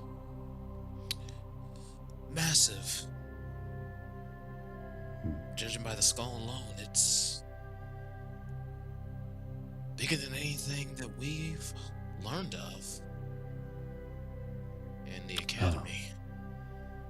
Yes, well, a creature of that size demands an incredible amount of resources. It is very likely something like this ran out of the resources in a land such as this. So this thing, even you don't really have knowledge of. Firsthand, anyway. Well, that's rude. Well, I apologize. I'm not trying to be rude about it. I'm just speaking matter-of-factly. I have knowledge of many vast things. I would like to reiterate, I assumed that this was considered big to you. Yes, you're right. By the way, everybody, I'm talking to Callisto. I was trying to see if he's seen or met a Tarrasque. This whole session is just people just kind of like staring inwardly out. Is there, so I know we're on the skull, but is there Yeah. any openings? Like, are we at a point where, like, is there a way to be on one side of the skull and someone else? Like, the skull would be blocking the two of us, the bone.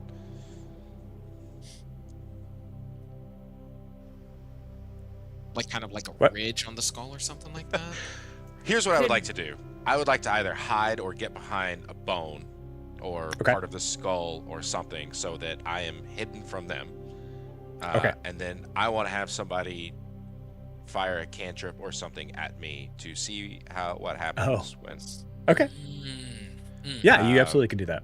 Great. So however that happens, I think Alistair just kind of starts walking. Eva, I hope you know that this is important and that there is a reason behind this. And I think just as he clears around so that he can't be seen, your last book was not, it was terrible. And frankly, not your best work. That's okay. I don't worry about the criticisms of people who can't even, I'm not going to finish that statement because it would be disrespectful to Gwen. Okay. Can Io make an God insight? damn!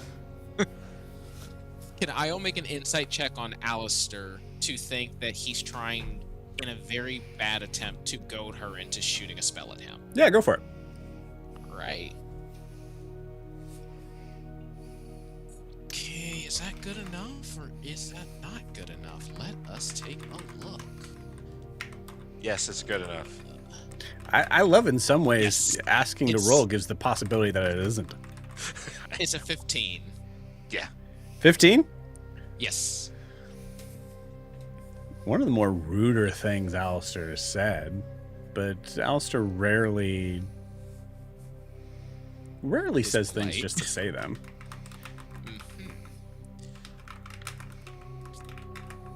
Okay. I'm gonna take that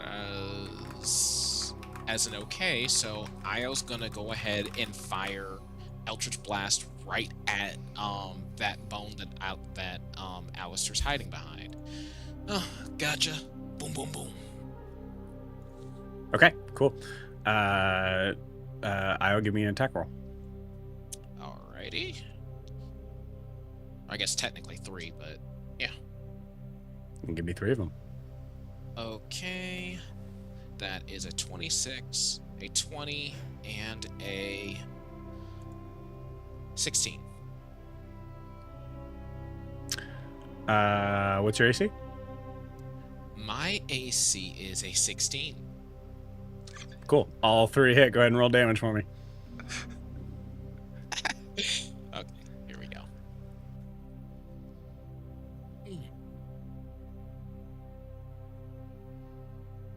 Okay, there's the right die. I didn't see that coming. That's that's 14. That's not a 14. That's a 15. A 7 and a 14. 15, 7, 14. You take. You see 36? Io just goes, okay. And just launches himself back, slamming against the dirt wall as 2 other hits seem to kind of push him further and further into where there's a point where he's now sort of stuck and made an indentation into the dirt, the padded sort of dirt that is surrounded in. Reflective. Walk Excellent. around.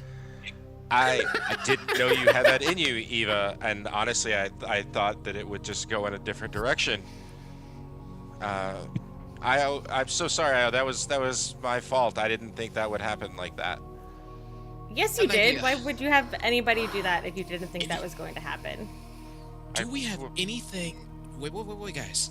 Do we have anything that we can use to chip off maybe a shield size amount of this bone? What do you think I've been doing while you two talk in your heads to whatever? Okay. And Gwen have working been on like that. actually working this whole time. Yeah, are you working to try to excavate this thing or to try to I get think- into it? On one of these smaller horns, I think she would be trying to get down, assuming that it's probably closer to the skull. Mm-hmm. And that's all we get. To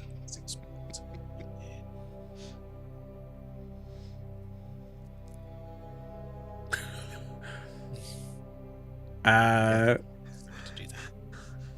I will say this: there's very little chance that Gwen is able to roll high enough to actually get this to work.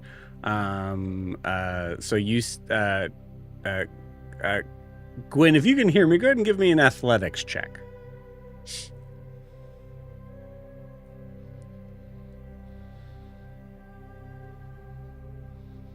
Another natural 20. Incredible for a total of 17. 17. Okay, you got it. One of the rare occasions here that I will say a nat 20 is enough to feel that your initial sort of hit into this was actually like you got some movement.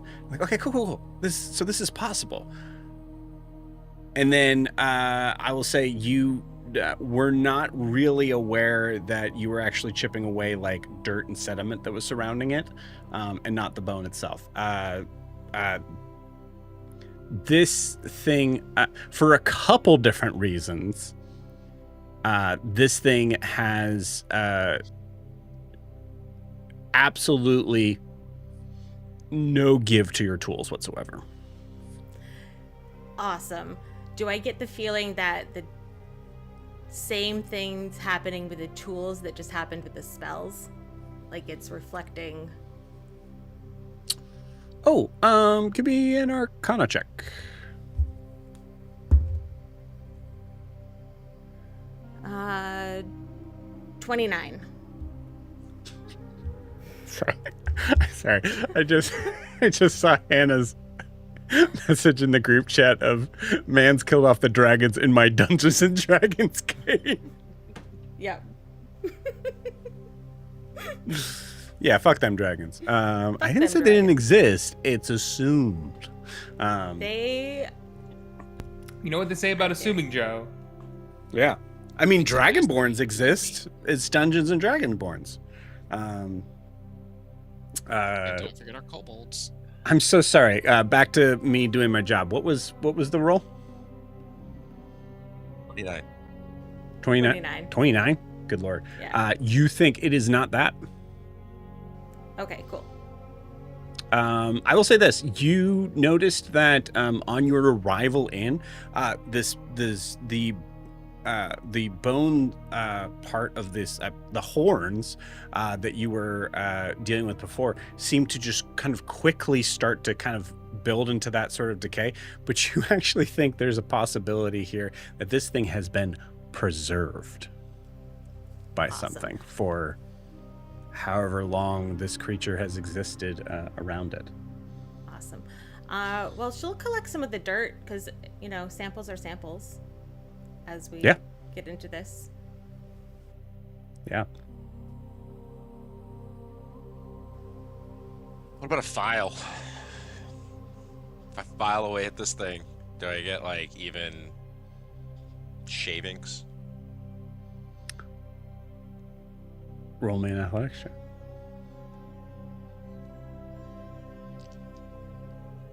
Oh, 17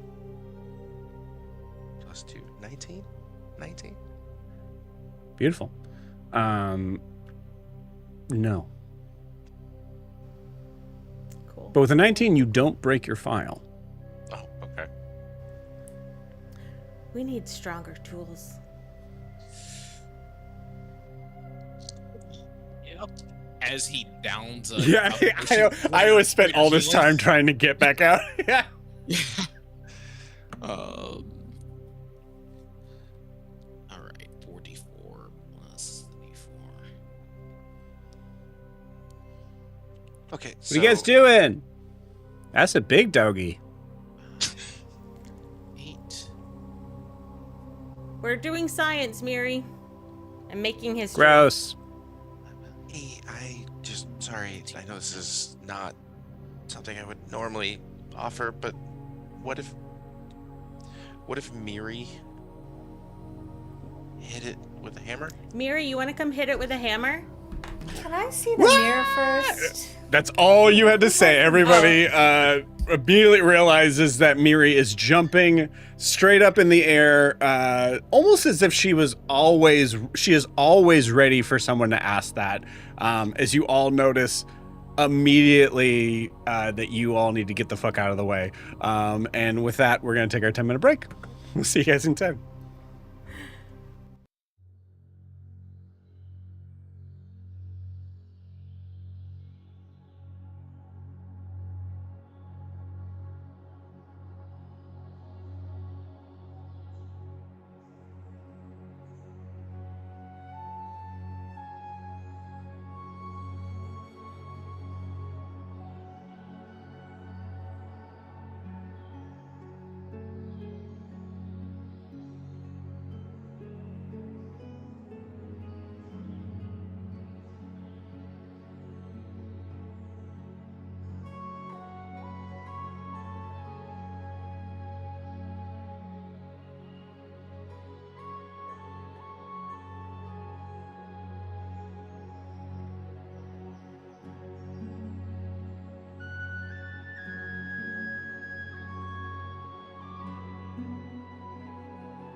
about. That's what I was trying to ask my familiar. That is fair. Okay, I will roll for Miri as she descends upon you all with this hammer. Whoop. Can I grab Eva and fly like 20 feet up if she would like to get the fuck out of the way of any Miri? If I she won't would- resist. Okay. This is a you know what, actually, yeah, everybody roll initiative, All right. and we'll 'cause see I how almost I'll live roll for streamed it. Miri. Yes. And I will say honestly, in this, if you roll above Miri,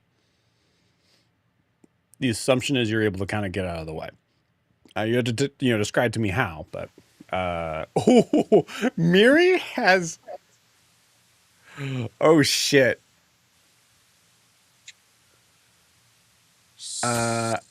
Miri has advantage on initiative and has a +6 to it.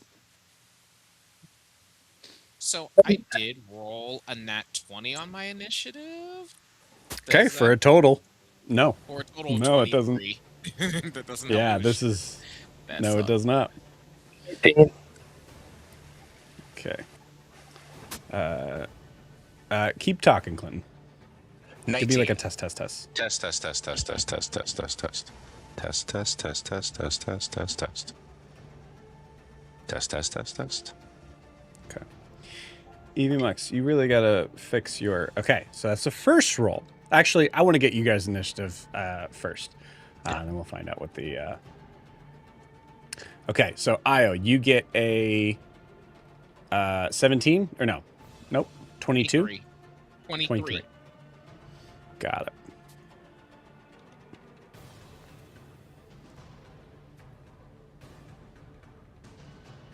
That's not what I wanted. Okay.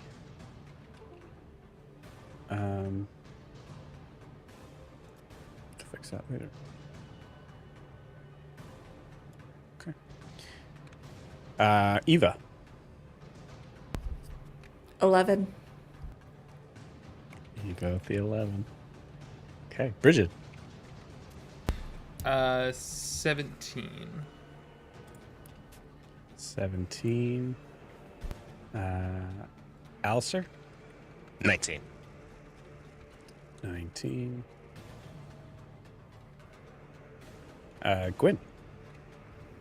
10. Oh no. Okay, so currently in this roll, Miri rolls with advantage. Miri has rolled a total of 12 already.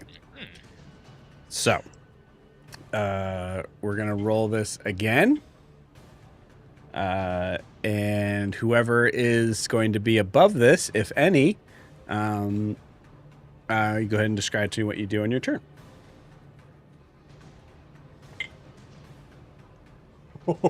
That's nobody. Oh no. That looks cocked to hell. Why? It is not. It is straight up. That is a natural 18 for a 24. Damn. Beat me by one. Okay. Yeah. Now I will say this is something that is happening. If there's any reactions you can make to this, you certainly can. Any reactions as you see Miri descend quickly, I guess. I mean, no, I was kind of into her hitting it. I just see what happens. Yeah. Yeah, you got it. Okay, cool. I really need alright. to learn to give better instructions. Ooh, that's not good. That's a 1. Fuck. Okay, that's a 1. That's a nat 1 for Miri for her attack roll. Wait. See a creature. Awesome. Cool. I think she phases right through it. She can reroll. I'll use Chronal Shift. So I think you see a different version of Miri just ahead of the actual Miri that phases. Okay, cool. All right. not that much better. Oh, dude. Okay. For a total of 17.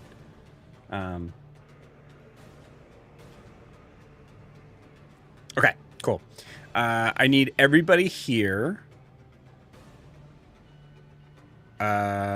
to... I'll say this is a Constitution saving throw because it's going to hit, and all of you are, except for Io. Io will say it's a Dexterity saving throw because you're flying, or you're in the air. Bridget would say you haven't used a reaction, right? So I'll say this isn't technically a reaction. Like if you had a reaction, you could use it. But I would say like reactively, a bird would like just viscerally sort of start to take off. So I'll say it's a Dexterity saving throw for you as well. 17. 12. 13. 22. 6.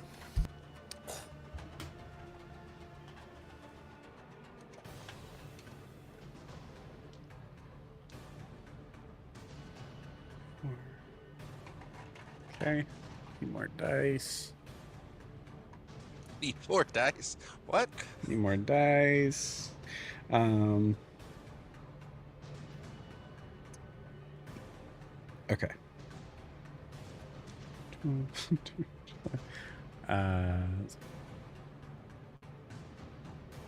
Okay. Anybody who rolled a we'll equal it to being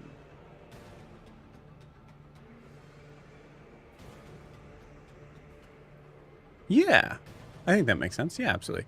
Anybody roll a anybody that rolled a 13 or above is going to take half this damage.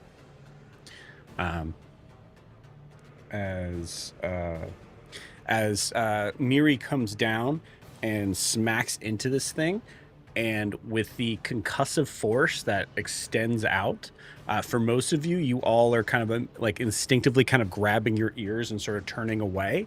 As this thing slams down, Miri is just going to straight up take this damage. Did she rage to get resistance to bludgeoning damage from falling? I'm gonna say no because it's clearly dead. Totally.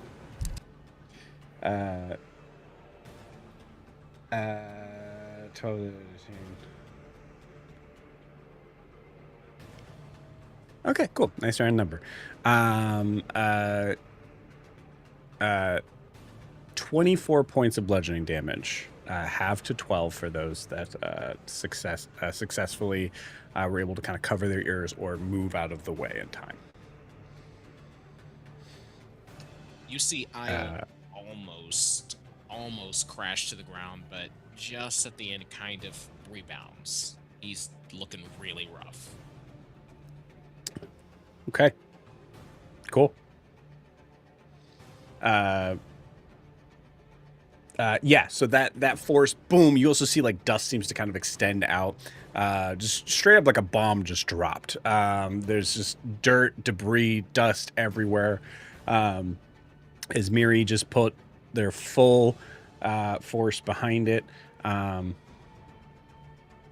see Miri gets launched back from it.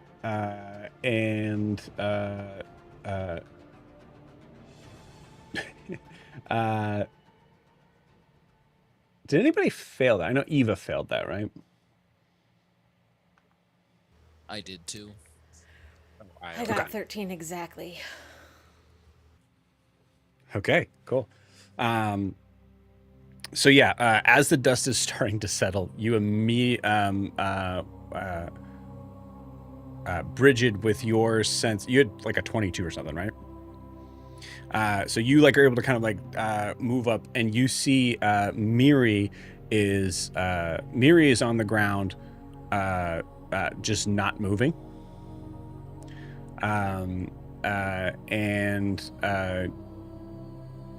you see Eva and Io. Alistair, did you make the save?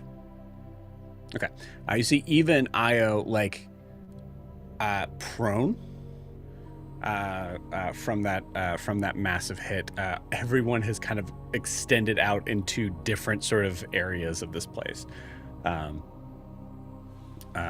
the dust is slowly settling. I think Bridget's gonna, at that then, kind of like front flip and out of the wild shape of the eagle and land, and then try to get into kind of the center of everyone. And try to get everybody within 30 feet and do mass cure wounds, 5th level. Just Yeah, immediately just sending that out. What does that mass cure wounds look like? I think it's like as she lands, she like takes the staff, 2 hands it, slams it on the ground, and it's a set of what she normally would have for her cure wounds that are like these like yellow kind of spores that pop out, and then it gets hit by a green spore that excites them and then launches them even further. Cool, you got it. Bridget, give me an Arcana check if you would. I'll say with disadvantage considering the dust here. It's a +0. Yeah. Hey Joe, that's a natural 1. Perfect. Cool. Sending that out. The spell works 100%. That's It as you rebounds and double heals like. So as you send that out, Eva, Io, Gwyn, and Alistair, you feel this massive sort of strike. Actually, Alistair doesn't feel anything. As you all are launched back, and then you immediately feel this strange sort of sensation of like pollen enter your lungs, your ears, your sure, all of it up here. I'm a professional DM. As Bridget immediately kind of that moment of like just thinking about like a full like downer than upper sort of moment of like this very like weird sort of ricochet of like, oh, all of a sudden I'm very awake and revitalized. Yeah, how much was that for Bridget? It was 21 unless there's any shenanigans from the carapace. Cool, you got it. Yeah, 21, almost like nothing ever happened. Miri is still not moving.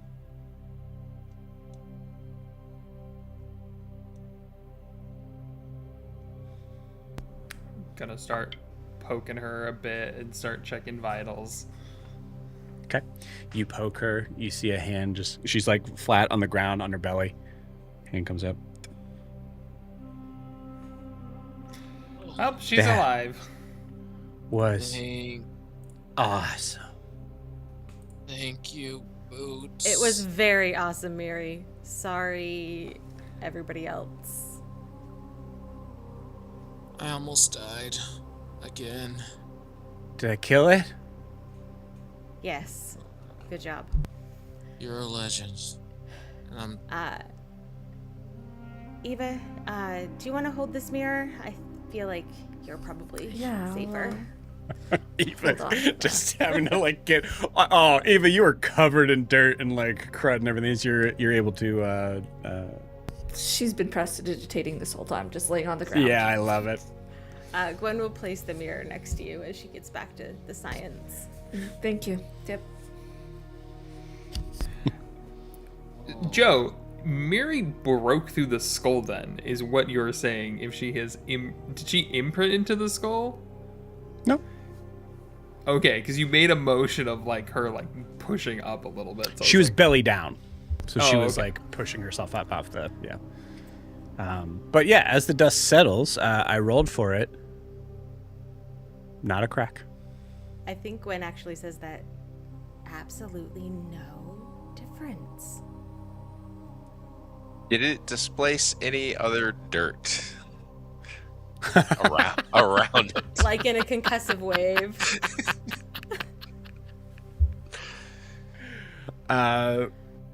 Roll me a d6.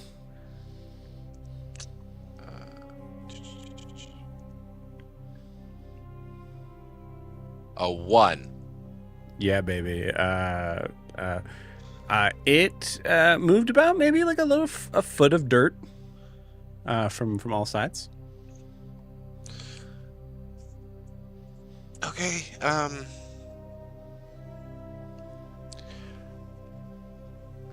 What's the plan?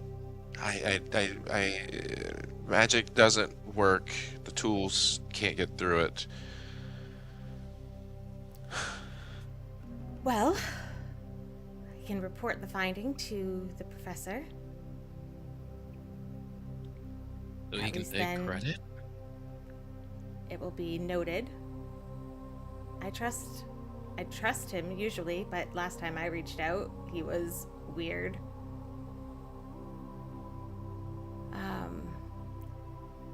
I really I can wanted try Al. to get more information on this, the history of it. I really wanted to I see think we if Al should sleep can- here tonight. Yeah. I was really hoping Al could get something that we could work it into an anti-magic shield of some sort. It'd be tremendously useful. I can't get anything off of this thing. I know. We tried everything that is in our power to do, at least right now. I think we should rest, regroup, strategize. If we rest, I can take a spell to bury it again if we don't want someone finding it. But it would take a bit of time for me to... As much as I would, this is important, and I don't want to rush things, so we'll take the time we need. We'll need a long rest, and then it'll take me a couple hours of working with the earth, and I can do that. All right. Great. Okay. I'm going to, unless there's anything specific, I'm going to fast forward us to that evening, which we're kind of like closer. So I'd say it's you guys kind of got here. Actually, you got here in kind of in the morning. So we're coming to like sunset now. As you guys make a fire, Fingers has brought the cart. Fingers did bring the dragon wagon closer, so it did seem to figure out how to be able to stop it and start it. And you guys are now able to collect yourselves around a campfire. That is just on the outskirts of this massive hole in the ground.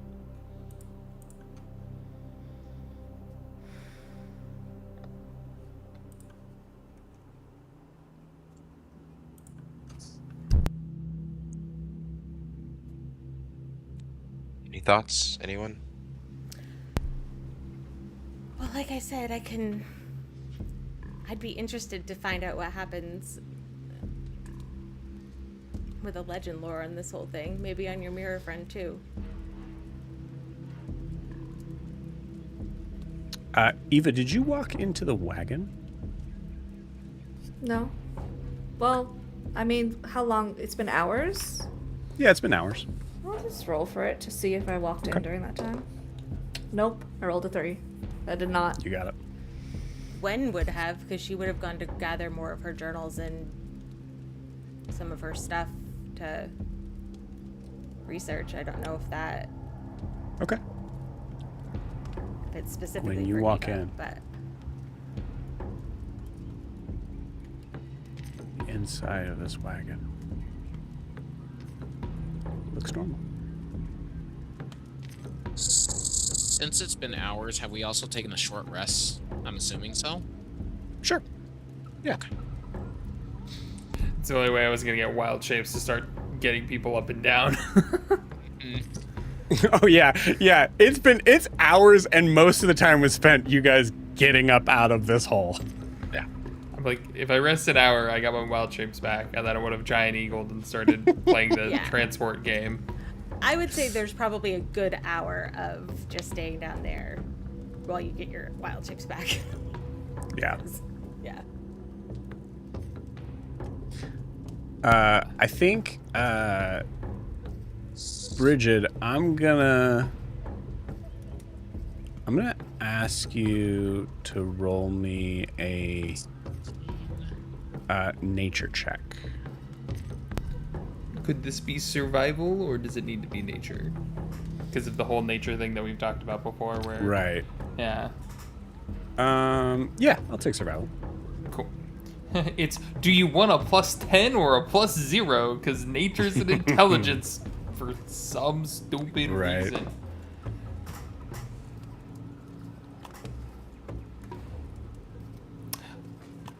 It's a 28. Okay, cool. We kind of talked about this during the break, but I would say this is kind of a moment where it becomes very clear on this. As you, I just picture a moment of Bridget sort of looking down at this partially excavated creature and recognizing that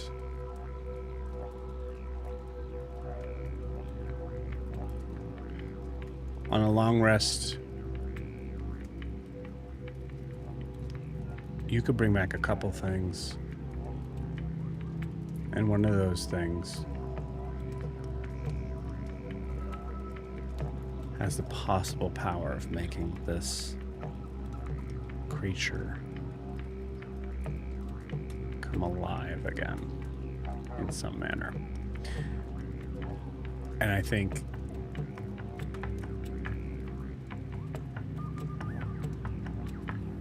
I will say, what does that fill Bridget up with, actually? I think looking down, seeing this large creature, seeing what this is, seeing how it reflected magic and all of this, there's that, I think there's that initial, I think when we initially were down there, that she's so curious about it. She's like, oh, this would be so cool to see what it looked like when it was here. And then I think recognizing if someone was able to bring this back, it could kill so many people. Yeah, it could destroy cities easily. And I think she kind of looks over at the group in general. We need to be careful with who knows about this. I mean, I'm getting strong enough that even I might be able to bring this thing back. And if somebody knows about this in the wrong hands and tries to bring it back, could end poorly. Yeah, I mean, just slinging spells at it. We've learned that it's not only impervious to magic, it reflects magic. It's damn near indestructible from the skeletal level. Yeah, imagine what it's able to do up and moving. Well, You say that, and you think about what Callisto said of the massive amount of resources this thing would need to stay alive. And you feel even more, like, knowing the information that you know, you feel even more certain that there's a possibility that this thing just maybe starved to death or died of clearly what would be natural causes. It is very unlikely that anything was able to take this thing down. I think he just ends his thought with saying, I mean, it might damn near be Armageddon in this area if it lived again. I mean, it's a huge creature, so it's not like it could you know, it burns calories every time it moves, every time it does anything. But imagine if you didn't need to give it that, and somebody was able to use like magic or Arcanum instead to substitute it. That would be catastrophic. Also, What would you use? no, even worse. Before we even ask that, What I use? Yeah, you said you felt like you potentially could do that. How would, in theory, how would you do that? we I would need something potentially a bit stronger to maybe like supercharge a spell, but I do have the ability to cast like Awaken, which would awaken the object for 30 days. You But- think you could do that? no, how would I that work? think It if I would had- reflect. I think if I had a booster maybe, but I don't think I could do it just with how it is currently, because it only gets up to huge, and this seems bigger than a huge creature. And also, how would you get around the fact that it reflects any spells you sling at it? There could be a chance that you slinging a spell at it was actually because it was a ranged spell over a spell being cast on the entire body itself. Also, This is all hypothetical, right? We're not gonna awaken a giant beast. I'm against that as well.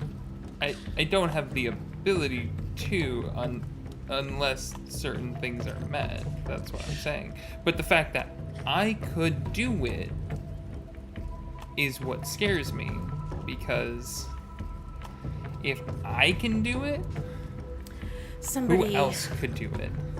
Somebody. One thing that much also worse. also one thing that also scares me, we're still thinking about this thing like it's a natural creature that, like you said, Boots, needs calories to function. Like, it seems like it might have just starved itself, but think about the amount of calories it would have to have minute by minute, not even day by day, hour by hour, to function. What if it doesn't feed in the way that a normal creature feeds in the first place? Bringing it So when you say 30 back. days, is that We're like not- a set number, or is that variable? There's a chance that technically if I recast the spell actually it's worse. It's more that it's charmed by me for 30 days. It keeps running after that. So there's not an off switch. It could technically stay friendly to us depending on how we treat it.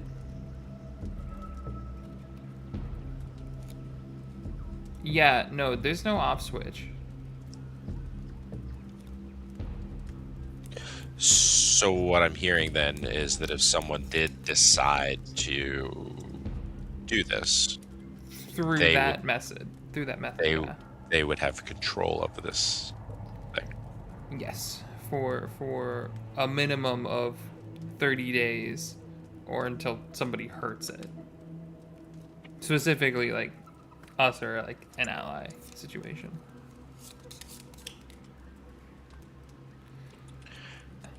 The connection to the chimeras, was that ever actually made, or was that just Jess wondering, or was that Gwen wondering, and what was Gwen the answer wondered to it that? out loud. Okay. I've been able to find the chimeras before. I could try to commune again and try to find them again if they're near. If this is leaching into the... Because it's the other thing, right? Do we want more information first? Because I could do legend lore. We could see what else Yes. we find out about this thing. Yeah, 'cause Yes. there's a part of me that wonders also if this is so big and whatnot, what is it doing to the ground and the nature around it? I did take some dirt from down there. Yeah, that's a good call. I could, if you want, I can. How long does it take for your legend lore? I've never seen you do one of these.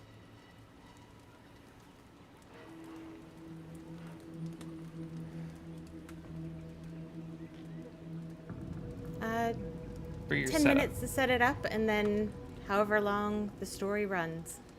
Cool. It only takes me a minute to do my communing, so I could do that while you're setting up. Gwen will give you a portion of the dirt she collected, just so that you Yippee! have your own sample size.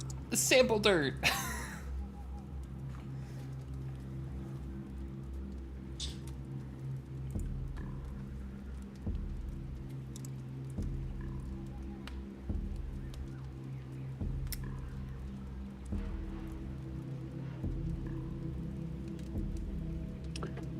Alistair seems deep in thought.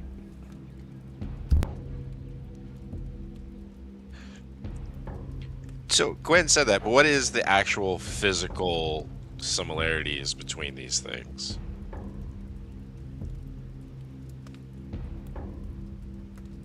It's hard to say. You guys haven't been able to uncover more than just the top of its head. Yeah, Gwen just sort of made the musing of what if something like this is what somebody is trying to create with the chimeras, given the general crocodilian similarities that we've uncovered so far.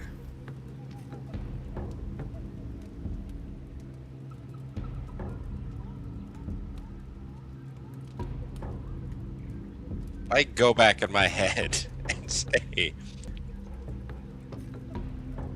could you create something through me, and would you be limited by my abilities to do that?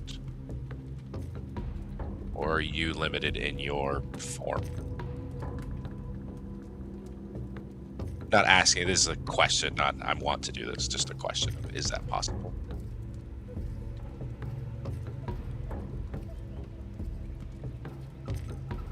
Who are you asking? Me? Undulith, yes. I'm asking Undulith, sorry. Oh, okay. Sorry. You start again. Well, okay. If you each had the power to create things, and as you are now, could you still do it? And would you be limited by my abilities? Or is there another way for that to happen?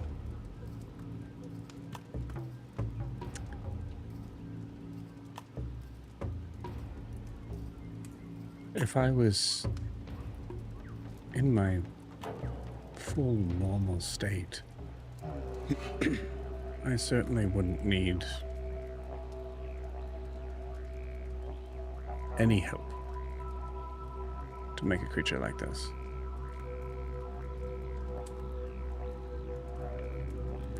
But none of us are.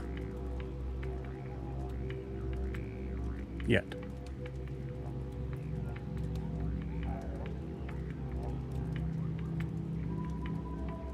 Could I make something like this? With the help of the likes of you?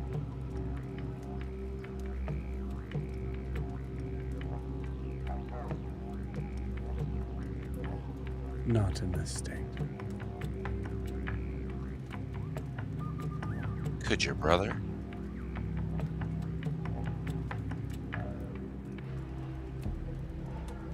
Not in our current state.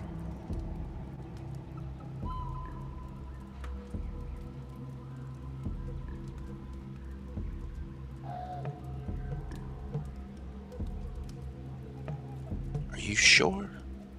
Those things that we fought earlier, did they remind you of your brother?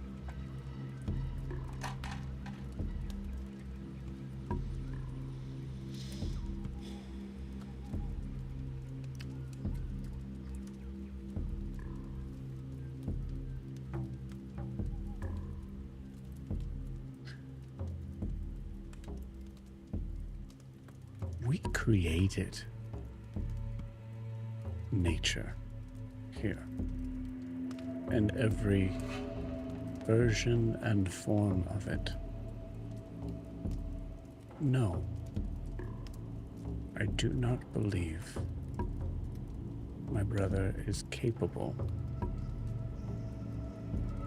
of besmirching our creation in this way.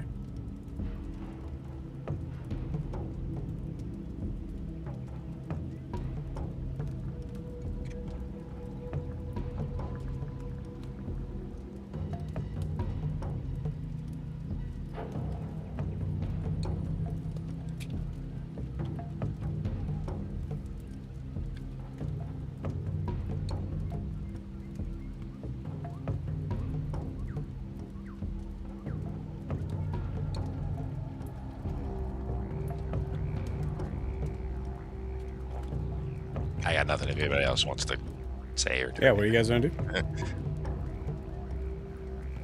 Hannah, you gonna commune? I would like to commune with nature. Okay.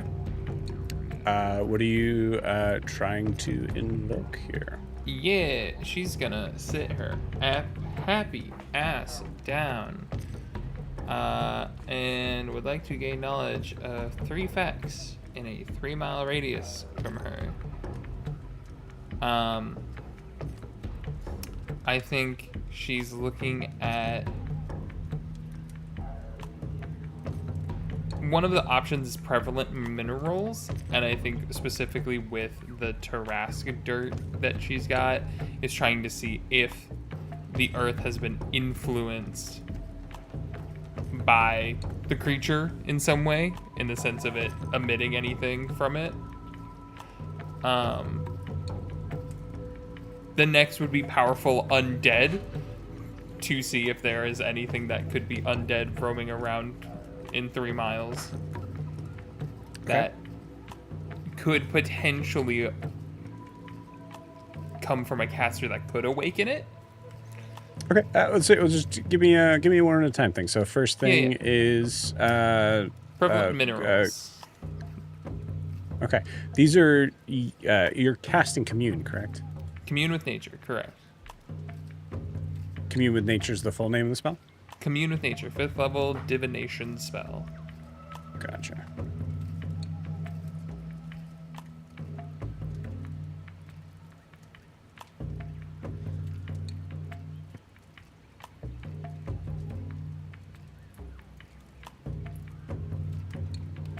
Okay, cool.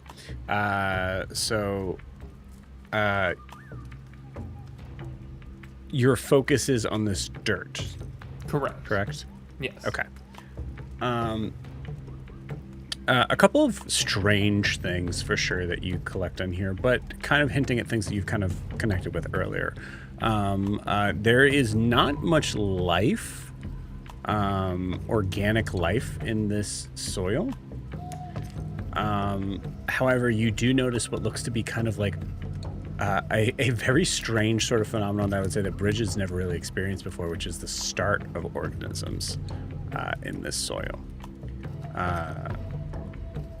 I would say with that, you've connected with the possibility of the creature over in Eva's hand mirror somehow eating it. No, not necessarily eating it, because to eat it means that it would have to be there, and then there would have to be some sort of like it seems to have been blocking it.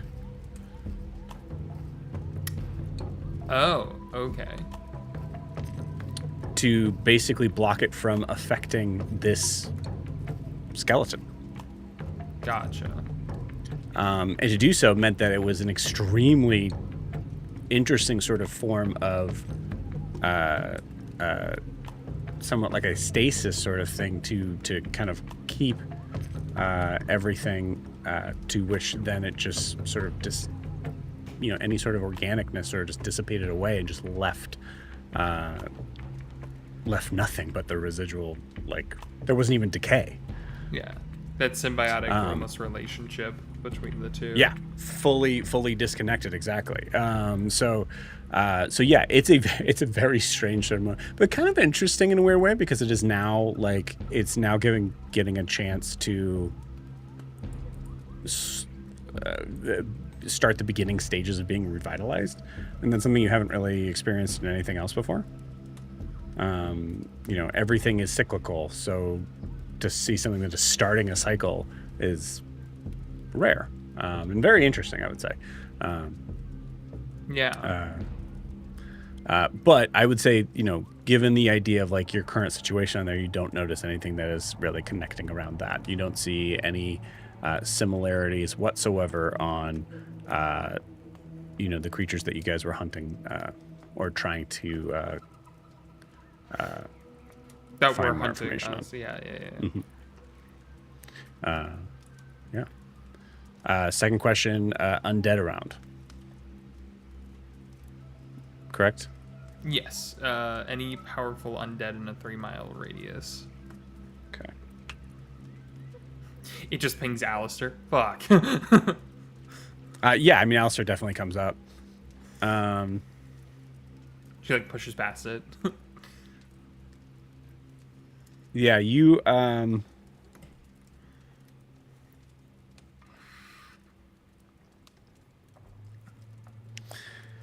you get a couple of pings that that come up again as odd. I'll say give me a wisdom nature check, so essentially your survival. Ooh. That was only a 12. Okay, cool. Yeah, some things kind of ping up in the sort of far. This reaches out to 3 miles, right? So you see some things that are kind of like scattered along the edges here, but they ping kind of weirdly. I would say like similar to like if you were to imagine a visual of it as being like a instead of a clear sort of present light, it's like a not even really flickering, like just like a steady sort of in between. So something that fading in is and and out. isn't almost Is and situation. isn't, yes. That's. I think she like out loud says that's weird. Yeah. And the last one, and I think this would be very interesting, is the terrain in seeing how did the terrain shape over this creature, or was it something that how natural was the terrain built around it, basically, is what I'm trying to get at, versus did someone shift this over it, kind of a thing. Does it look like, with that 3-mile radius, that span out, is there a point where it's like, this valley doesn't quite make sense here, because it seems like it got pushed, kind of a thing? Yeah, I love it. I will say the answer to this is maybe a little boring, but also kind of assuring, as you see, most likely this creature was here for thousands of years. So in this case, most likely the land just naturally seemed to accrue and collect around it. I think that's also like a reassuring of like, Yes, there wasn't very someone who reassuring, like yeah.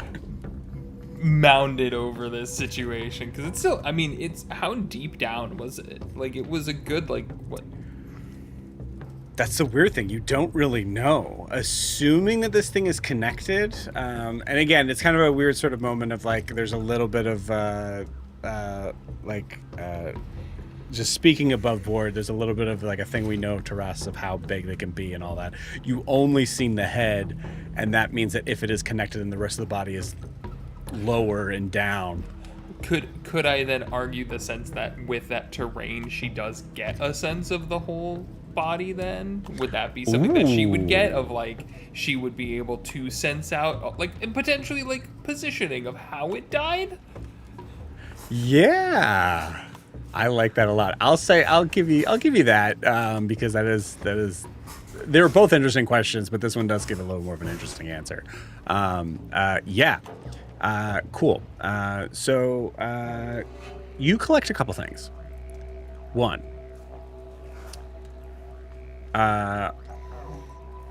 did Gwyn state how big these things could be according to? Yes, she said 40 to 50 feet, 60 feet, whatever that was. Yeah. Tall. Yeah. She's wrong. This thing is way bigger than that. Gwen loves to be wrong. Like how far off You think Biggest there's thing- a... Go ahead. I was gonna say, I think one of the things too is for her scaling the big tree in the Feywild. Is it? Oh, yeah. Is it hugely bigger than this situation? Oh, or no, is no, it no, no. around the That same size? tree is miles. Like it's like a god. Yeah. As far as how big it is. This thing is probably about somewhere in the range to 120 to 150 feet long. Long or tall? From tail to nose. Okay.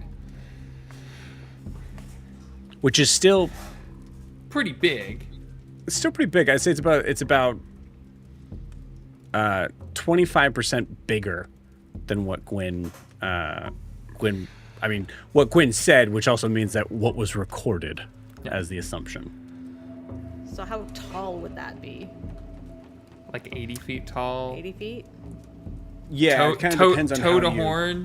horn, 80 feet. Yeah, probably around there. 80 to 100, we'll say. Cool. Depending on its slouch. I think. I'll give you this too, because you also have the like sort of like nature of looking at the skeletal sort of structure of it.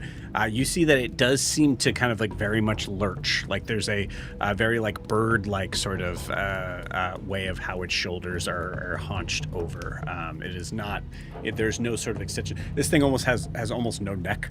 Like how it's built up from this way skeletal wise.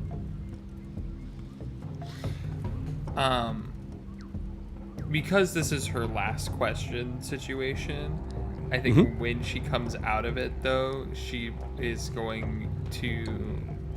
I have a moment idea, but I want to make sure we finish this before we. If there was. Okay.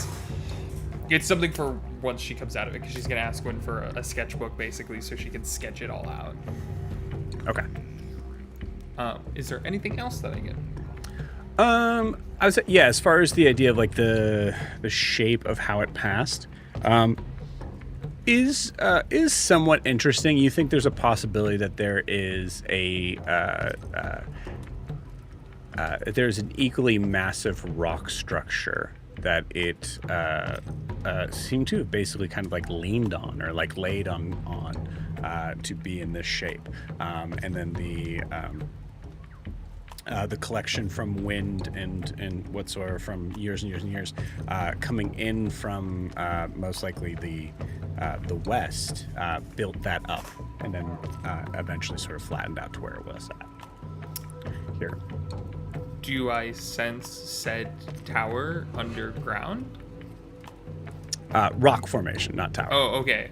Do I sense said rock formation underground? Yeah. It seems like it's just like some sort of like massive sort of boulder thing that was probably a mountain back in the day.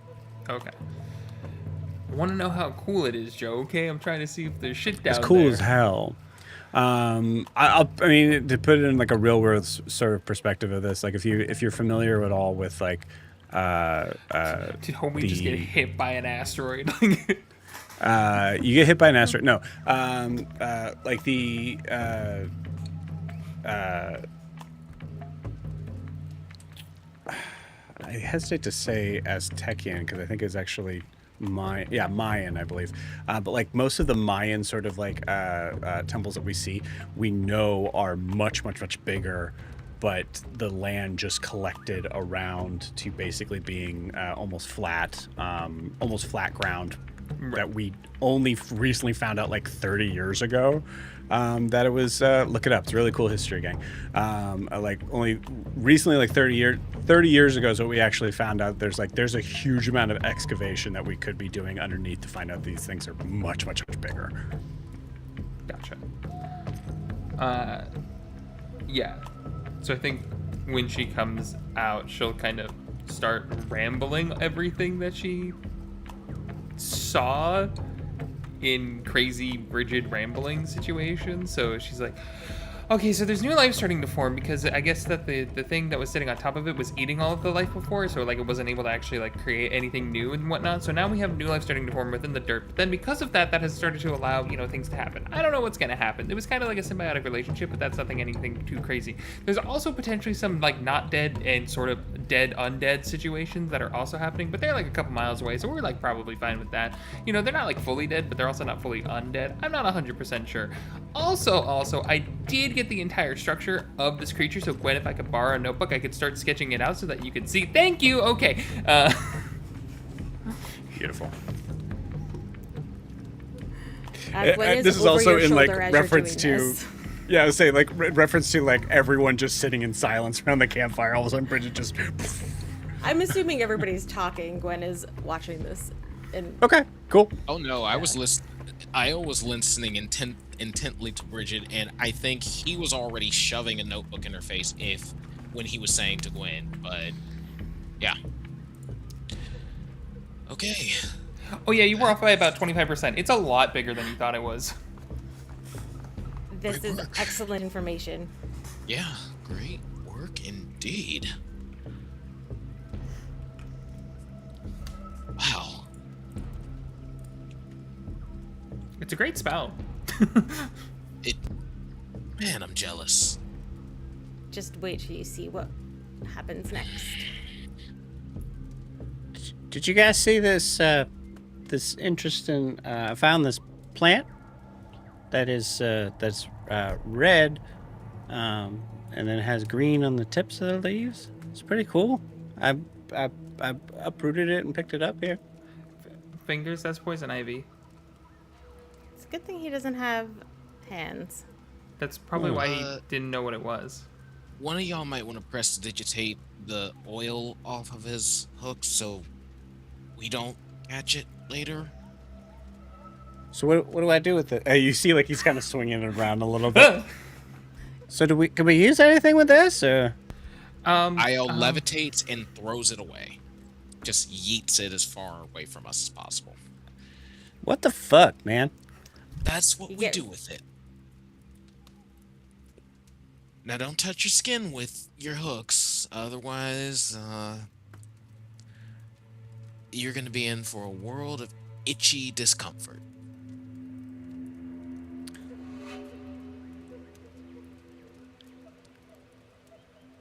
I'm really glad you're all back. He goes and wanders off. I don't actually know if that was poison ivy or not. All the books I had showed that they were green, not red, but I don't want it picking up flowers. It was Better safe absolutely than poison sorry. ivy. Hannah picked up the right lead. It was absolutely poison ivy. Yeah. Yeah, we don't want to take risks anyway. Try to make that drawing as detailed as you can, Bridget. I don't know how much you get from that spell visually.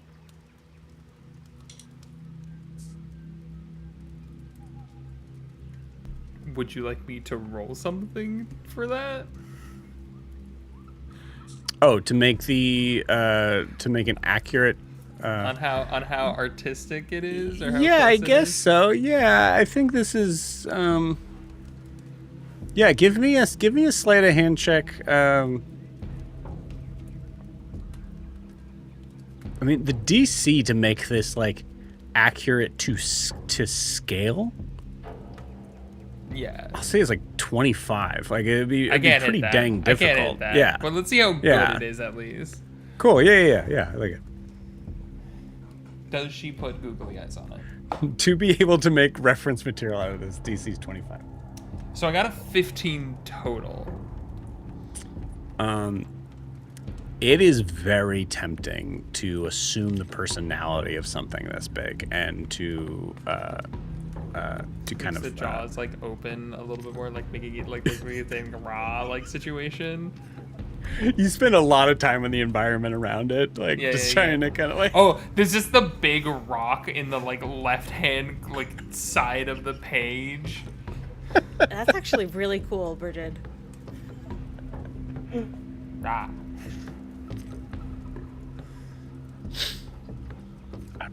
To be clear, I've never actually read any of your books, and I apologize if I offended you earlier.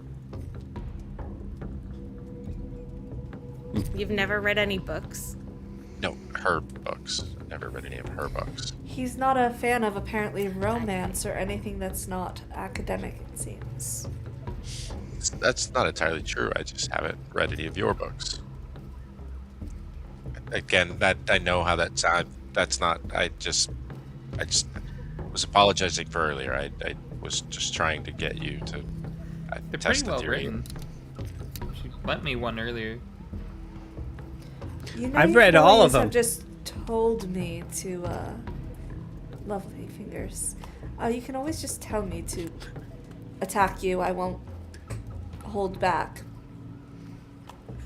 You don't have to be subversive and mysterious about it. You can just say it. Okay. I didn't know it was gonna hurt Io if you doing that. So. Oh, I didn't do anything. Io did that to himself. Oh, so what happened when you did your thing? I didn't do anything. Right. I had a feeling what you were going for, Al, and I just took a shot of faith. I appreciate it. Anything for you, buddy.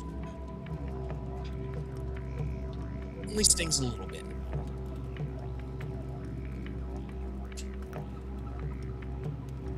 Anyway, Do you want me to patch you up, or are you just gonna live with those bruises? no. I was sorry.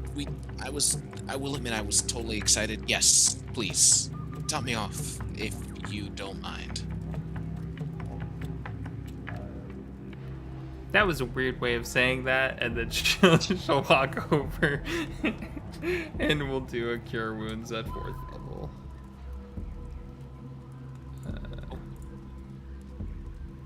Enjoy 22 more hit points as she walks over, and I think she grabs this one mushroom that looks real green and real gross, and she could just goes, just trust the process, and she squishes it in her hand, and it is wet and soggy like a nasty booger, and she just wipes it across the sides of your face, and then it absorbs into your skin like a kelp face mask, and heals you those 22 hit points. Appreciate it. Thanks. Eva, you feel a where do you have the mirror? Imagine just sitting next to me. I'll just set it out on the Like on the log next to you. round log. Yeah, wherever we're sitting. Cool. All right. You hear it start to vibrate. Pick it up. You see the Hello? eye just kind of wildly looking around. Oh, are you hungry? Do we have food for the mirror? Here, oh, sir, you're not gonna eat your rations, right? I'm gonna does it reach for eat? his rations. I don't know, we're going to find out. Okay. Yeah, you grab Alistair's rations. Honestly, actually, you're paying attention to the mirror at this point, so you see the mirror just kind of blink twice. No. Okay. Does it have to be fresh? No. Okay. Does it have to be Eating it a meat? memory. No. Memory? Oof.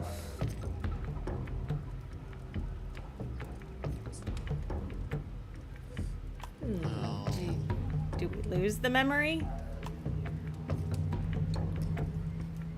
Oh yeah, do we lose the memory? No.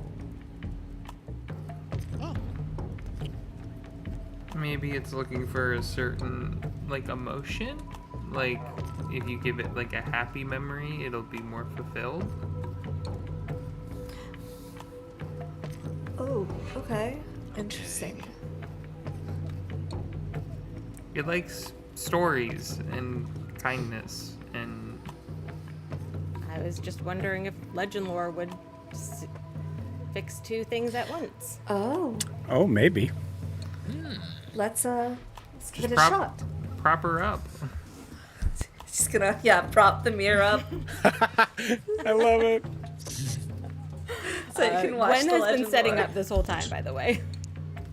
Beautiful. Okay, cool. Gwen, go ahead and describe the setup that you have. All right, so she first sets out the, what is it? The ivory strips, sort of. She'll do it so that the mirror has a very nice view. But she's going to set that up sort of in the center with the incense sort of around. And then she's going to take the sketch that Bridget did and sprinkle some of the leftover dirt, like sort of on top of it, to sort of make like a, I don't know what you would call those. But you used to do them in school. But anyway, so like there's dirt Like on a top rubbing? of Like a the... rubbing? Yeah, like a so- rubbing. Yeah, sort of Okay. thing. And then we'll cast the spell. And I would... It's always sort of 3D, so as she's casting the magic from her quill, it sort of swirls the dirt up and forms like a 3D representation of the creature that Bridget Okay. drew.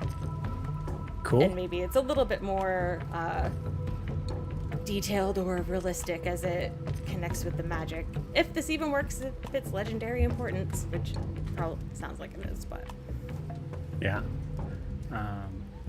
Beautiful. and then as with the rest of her legend lores, it kind of does like the little puppet show as it goes through the story. And this is Bridget and Eva's first time seeing legend lore. Maybe Miri too. Yeah. Miri, make sure you come watch the story. Okay.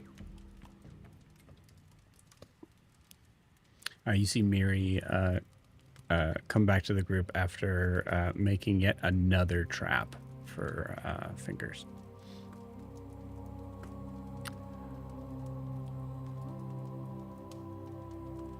You see the dirt and dust swirl on this. Did you say it was cloth or just like paper? I took the drawing Bridget did and sprinkled the dirt on top of it. Oh, cool. So around the Yeah. drawing and stuff. Okay, cool.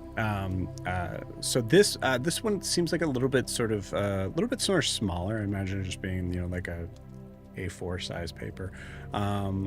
So as it kind of spins around, you all notice that it is small enough to where you guys have to kind of huddle in a little bit to really kind of get the idea of the what is happening here. Sorry, 1 second. Just realized this is not playing where I want it to.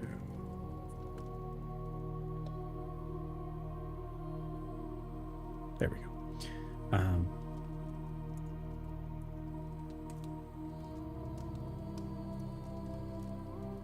Okay.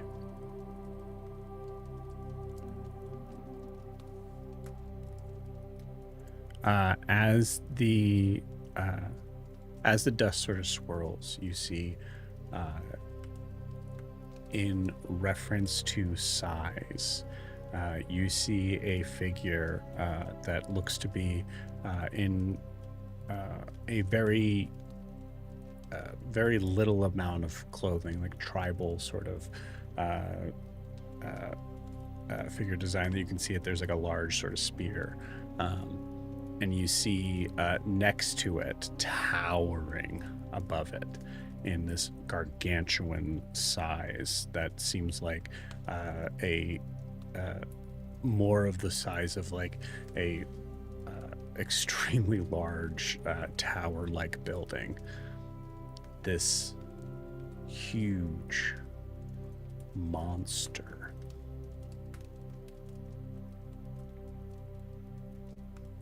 Dinosaur-like in shape. The carapace from its back seemingly like a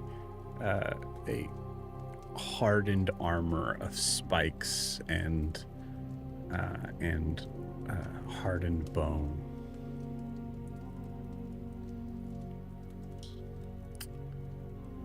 As you hear a voice start to come out from, I will say, from what looks to be as the figure seems to kind of move around. It looks like it's personified as if coming from this humanoid figure that is standing next to it, or underneath it at certain points, as it seems to kind of walk around and as it's talking seems to be pledging fealty to it.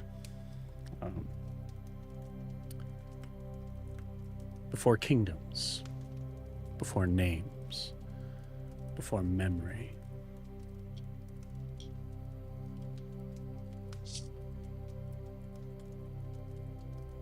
this world did not begin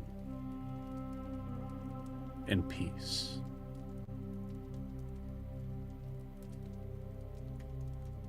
It began in strain.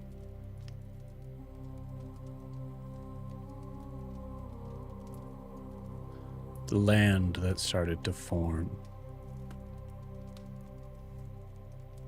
Mountains raised not as monuments, but scabs and scars of creation settling into itself. Caverns opened where the weight of the world pressed hard upon itself.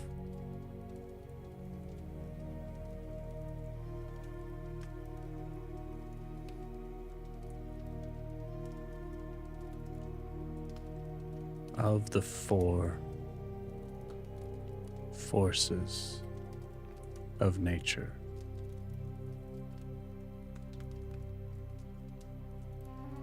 Kelmarak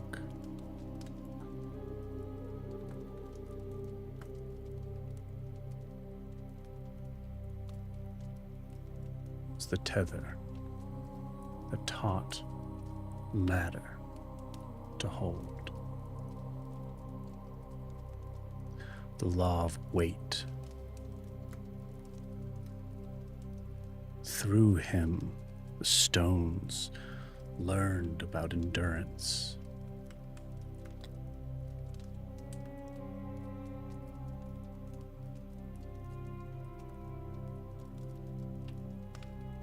The deep answer to hold against collapse.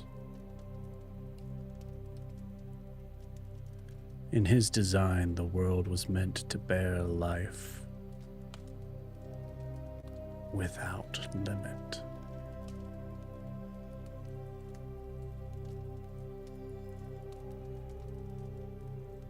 In the first shaping,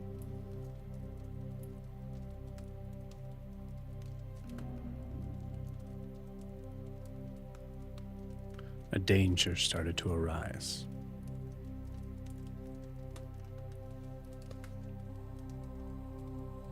Too late.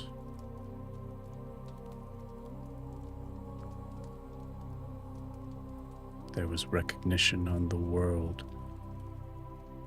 having the ability to be altered faster than it itself could possibly endure.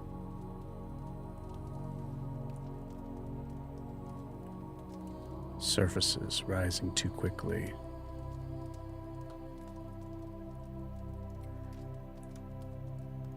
Trees growing too fast. Mountains breaking at their peaks, crumbling into oceans and valleys.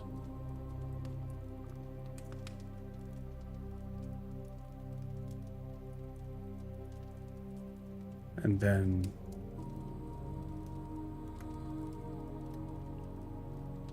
there were us, humans. We, like the trees, like the mountains,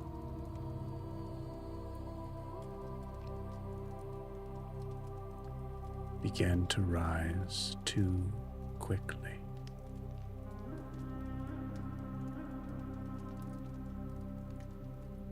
Built things too boldly, and quickly took station and prominence over this Eden as rulers of it.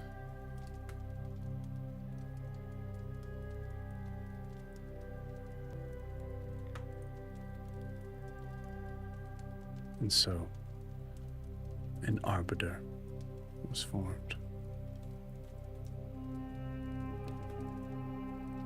Kelmeract formed a final answer for when and if the balance failed. Safeguard against excess. He made a thing that could answer height with ruin, abundance with reduction. A force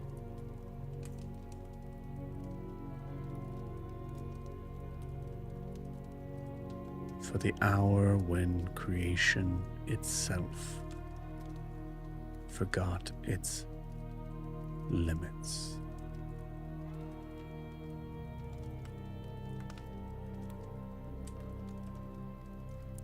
The Tarask.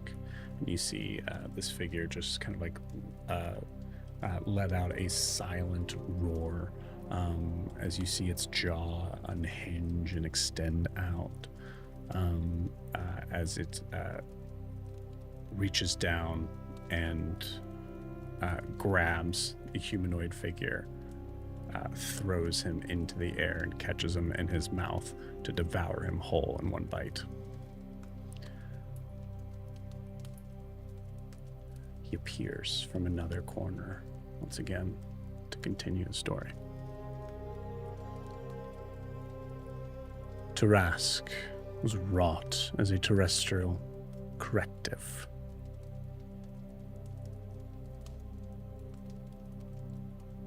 Not to set loose to rule the surface, but as a warning, an understanding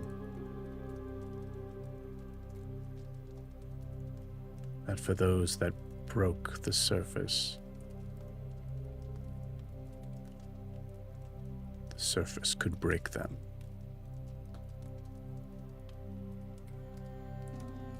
Bones drawn from the very roots of mountains, hide layered with sediment and crust of the world itself. Shell formed, the images and shapes of continents before they cooled.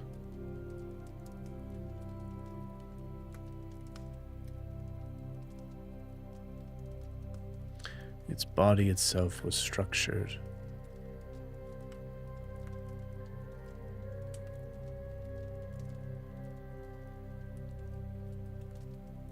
to withstand any and all spellcraft.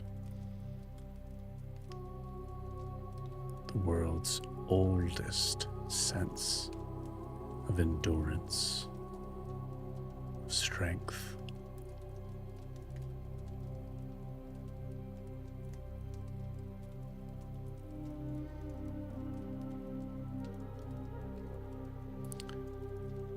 Kelmerac gave it no banner, no loyalty, and most importantly, no mercy. Laid within it a command that did not need to be spoken. As nature was abundant.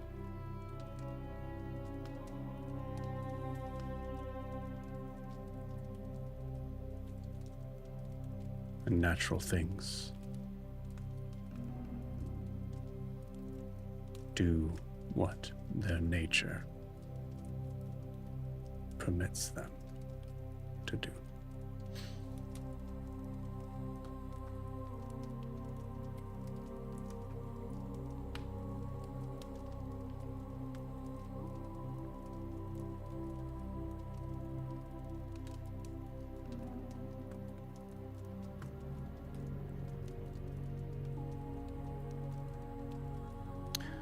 Some say it was the last work of the world tether, Kelmarak, before the rods were displaced.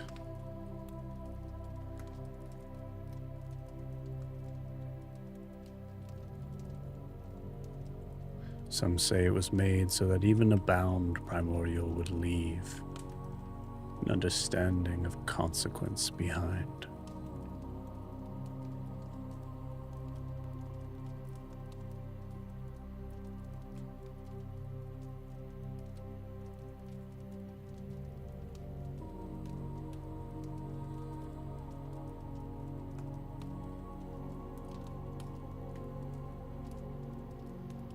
What is known for sure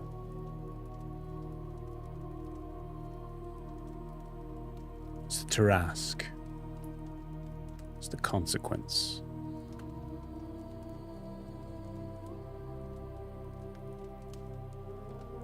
of when the house is made too large for the foundation it stands on.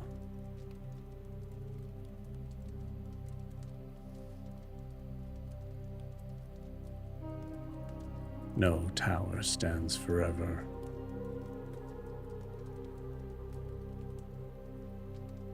The Tarask is the world's ability to say enough.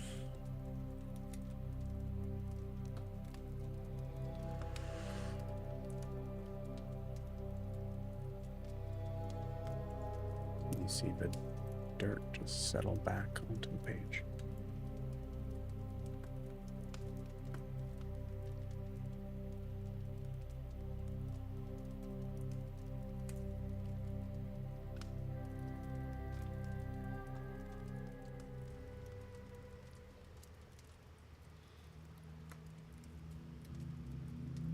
Bridget, Hmm? you said when you did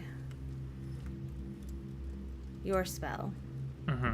that there was new life in the dirt around it. Yeah, it's like life is starting to spawn.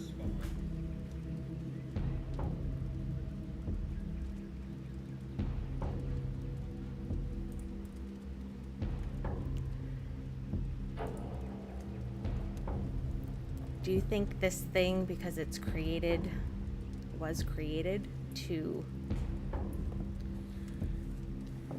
be part of the natural cycle of things, could also respawn on its own?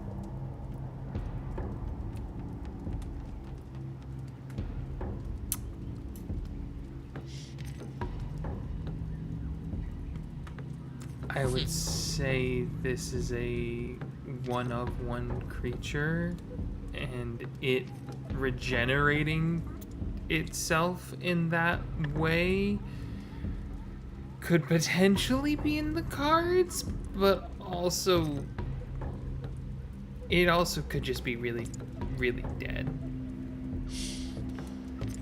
Right. We also don't know enough about, and kind of points at the mirror, No. what that relationship was. Jess, I think you're echoing. Really bad.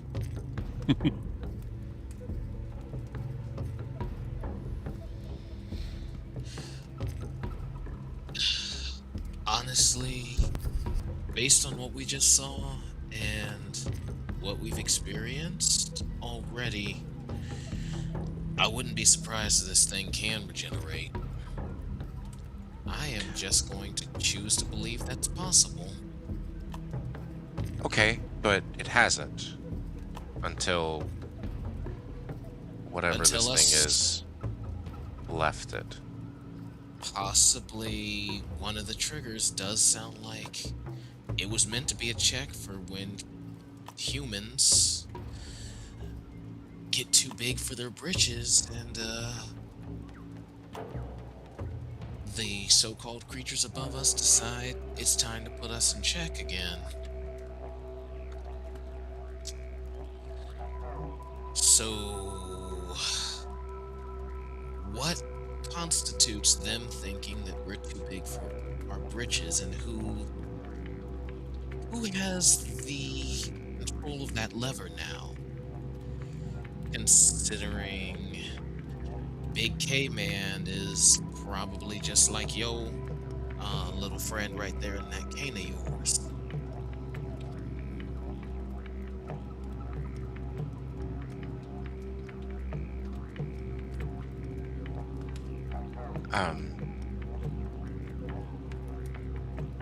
I don't think that's the issue. I mean, I would put a fail-safe in for something if this was there. I don't think anyone's pulling the strings here. I mean, maybe, but No, literally is the point of it is that it doesn't need anybody to pull the strings. It operates independently as part of a cycle, natural order of things as deemed by its creator. so again, if it wasn't, nothing had changed before we miniaturized this other creature, what if it was the thing keeping it from regenerating?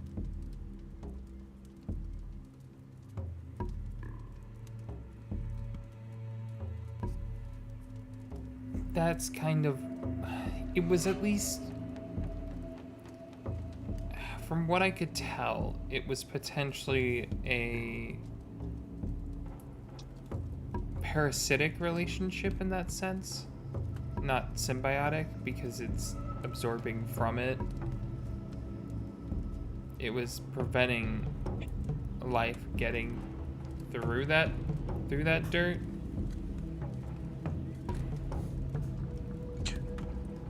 Right, so potentially returning it would... Stop that cycle again. Correct. It also could be SOL at this point, and now that... Could the we corpse- ask it? Yeah, I think it's... But, you know, it struggles to communicate.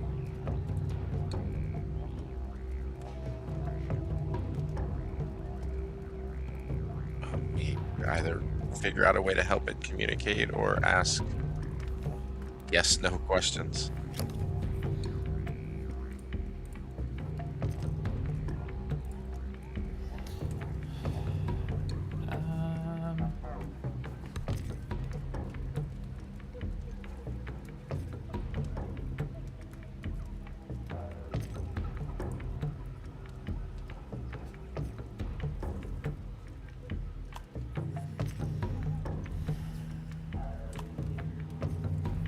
Um, Ask what?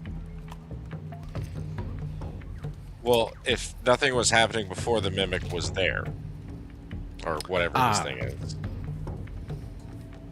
would So returning you it want to- stop it? And does this thing know anything about this thing? Good question. Eva, you seem to be the best at communicating with it. She picks up the mirror. Were you here when the big beast died?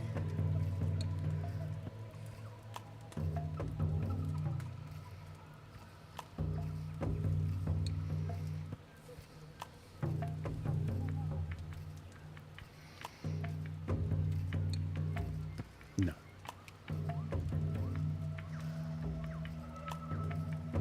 Were you eating the things in the ground, the life it made?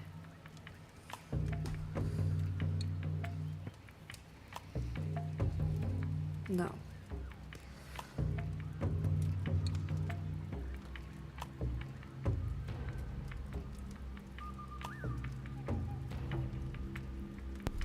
Did you get any memories from it?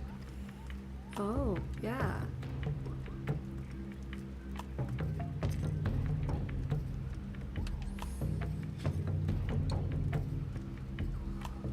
I wanted to roll out the box. That's what I rolled. You see a single blank. This thing eats memories though. It doesn't eat organic material, so I don't know how it could be stopping life. I mean, throw in the theory of by eating the memories, the life wasn't able to figure out how to progress. The idea of if a worm doesn't know to eat, it just dies.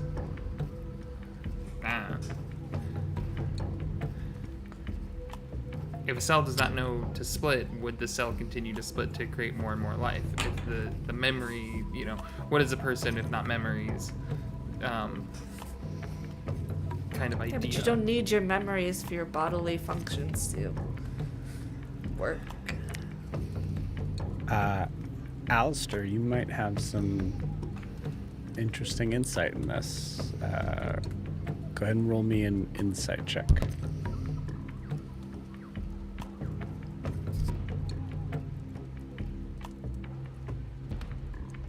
How important is this? Oh. So I rolled a 16, and then if I use Flash of Genius, that is 22. Yes, 22. That's what he did. 22. Okay.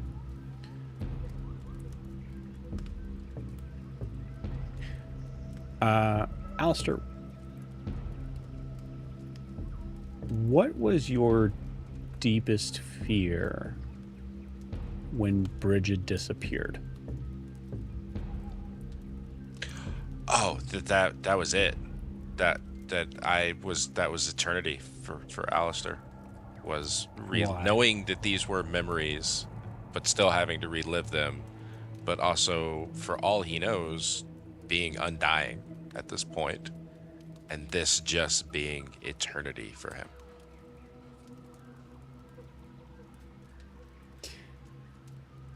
Yeah. So there's, thinking about the skeletons that you found in there, you were most likely not the only figure. Actually, you know for sure you were not the only figures to pass by this creature.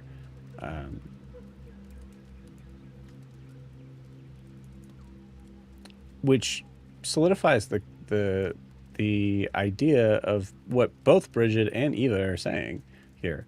That this creature seems to feed off of memories.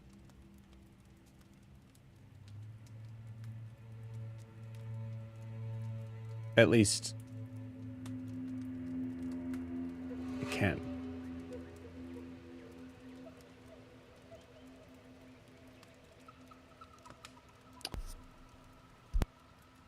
And then just building off top of what Bridget said, like a will to live is something that will absolutely, over a long enough timeline, depend on whether or not a creature exists or not.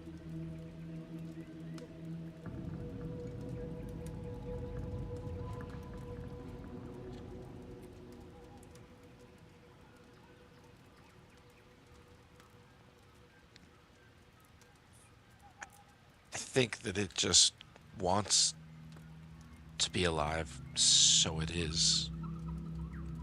The mimic or the creature and it is taking anything and everything it possibly can to be alive.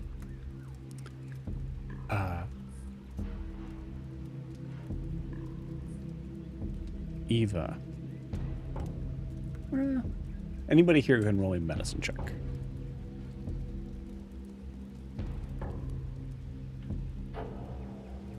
Or nature, actually.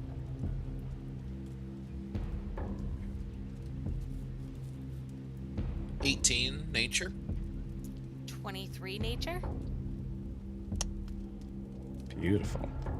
25 medicine? 16. Okay, cool.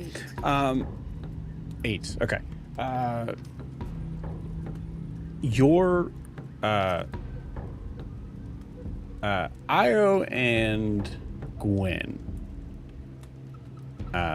your understanding of how something would be able to exist in this world of magic. No matter what, even in a magical world, something needs to have sustenance to survive. It needs to be able to feed off of something. Nothing exists by itself. Everything seems to feed on something. So this creature seemed to alert you all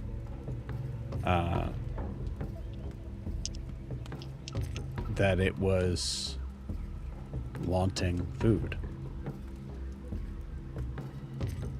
So it's aware.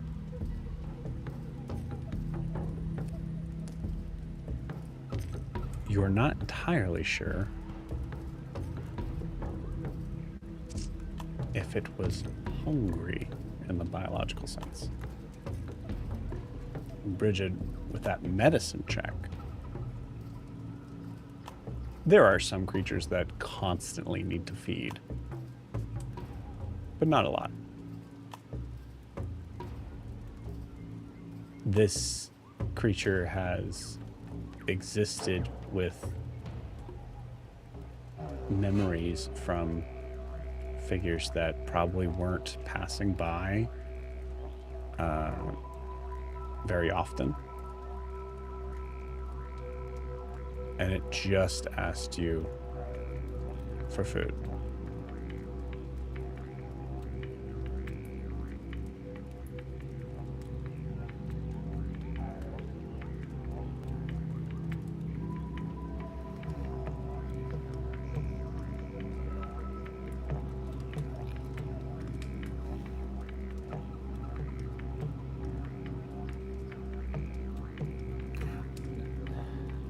So to put it in simpler terms, you think this creature wasn't hungry. It's what it knows it's bored almost, in that sense of like, it's not that it's hungry, it's just that it doesn't have a better term to use for it because this is its state of being. It's constant in that, but hunger is just a term that it has related itself to based on the people and memories that it has taken before as relating that emotion. Yes, this is more. It seems like there's a possibility this was more of a midnight snack situation than a dinner situation. Yeah. It's okay. So it's not that it's hungry in the sense of hungry that we get. It's hungry in the sense of it wants this. Because it's known nothing better.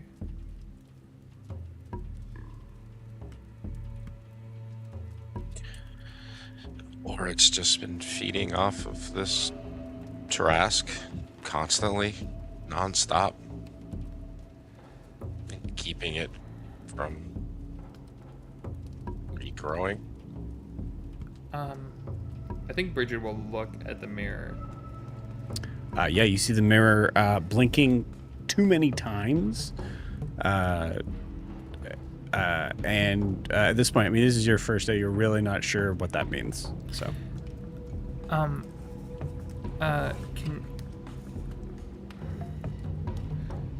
So, you were able to show us parts of our own memory, right?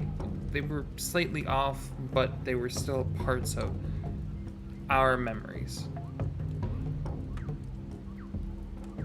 Yes? You've had so many other people and creatures and things like that that you've had to replicate their memories. Could you use the mirror to show us any of the memories from those that have died previously?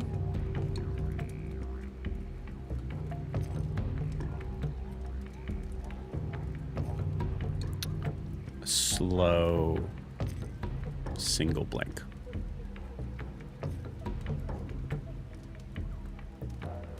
I'm guessing it would be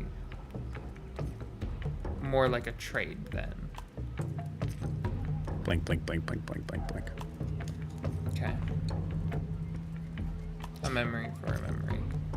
Bridget, you get a concept of like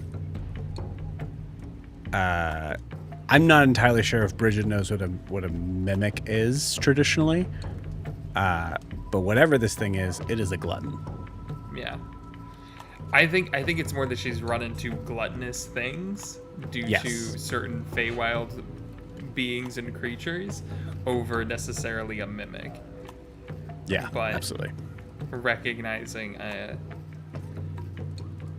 yeah, so this creature's just a glutton. It wants to eat all the time. It doesn't Yeah. have It might hunger. have been a long time before we came along that it had anything. Blink, blink, Two. blink, blink, blink. Now there's a buffet. Exactly. Blink.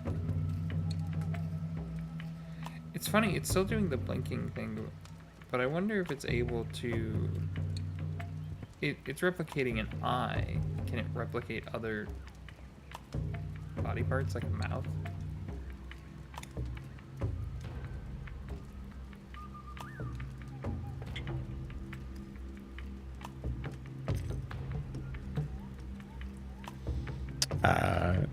You see it replicate you see it replicate a mouth, and then like some sort of like feral sort of creature mouth, and then you just hear it. Could I Great. cast speak with animals? Where is it? There it is. You could. You don't recognize that sound from a that's- specific creature.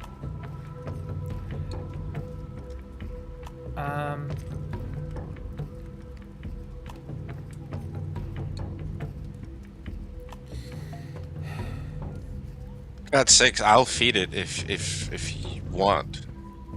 Oh no, I'm more trying to figure out how to like present it with a mouth. Does it sound like it's trying to make words, or is it just making sounds? Yes. Great. Doesn't seem to like know how to use this thing. Gotcha. Eva, you want to try an experiment? You have message, right?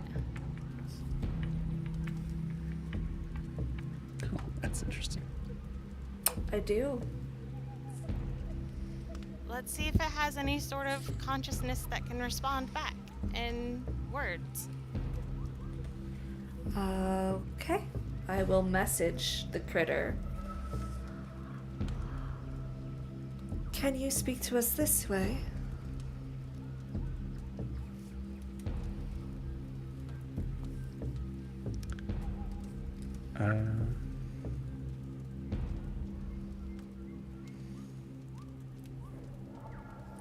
Okay, I'm going to say because the information isn't there for the specifics of this spell, I'm going to say you don't get a response.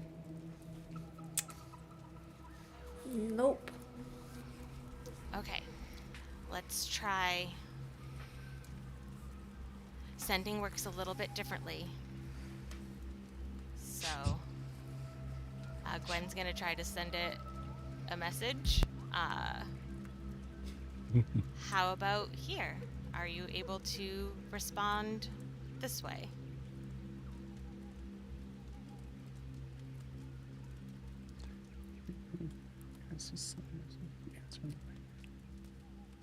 You can answer in a like manner immediately.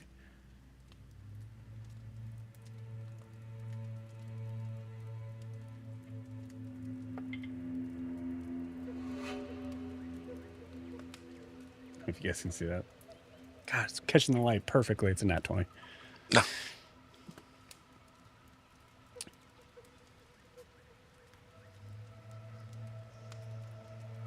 I can respond this way. Hey, look at that. I sound just like you. Creepy, she says back out loud. So Are you sending casting works. ascending every time? No, I say that to the group. Okay, cool. So sending does work. It mimics you exactly, though not the exact response you sent. Okay, so we have that.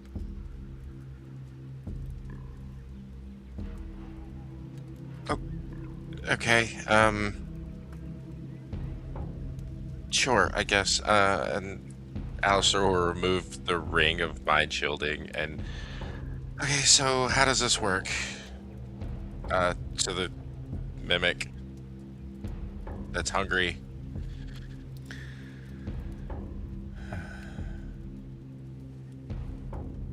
So hungry.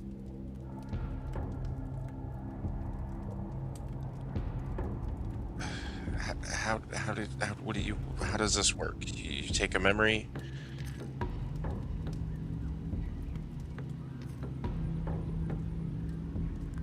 I need a room.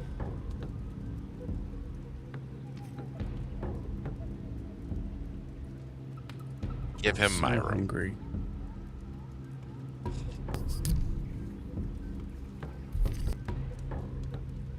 How do you give him your room?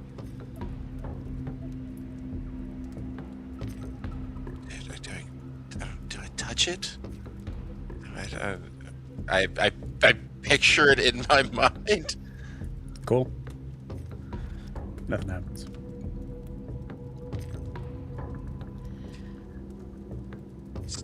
Does anyone else want to do this? What are you doing? I'm assuming. Are you like talking to it telepathically? Because it's talking back to you. I'm not sure. It wants a memory. It said it was hungry. I'm asking above table. Are you casting sendings consistently? Like, how are you talking to I it don't right have now? sending. Oh, I thought you were casting sending. I don't have sending. Sorry. Okay. Yeah. Yeah, I was confused how Alistair was so having a confused. conversation with it. I was like, what's Sorry, I happening? thought we were on the same page. Yeah. No. We can say that Gwen sent some more sendings to get that information. Sure. You just have to spend one more, we'll say, to get that. Yeah. Is you just get in response, I'm so hungry. Do you have coffee, but like for my brain? It wants brain coffee. I'm assuming it means memory. It did say earlier that we would not lose the memory.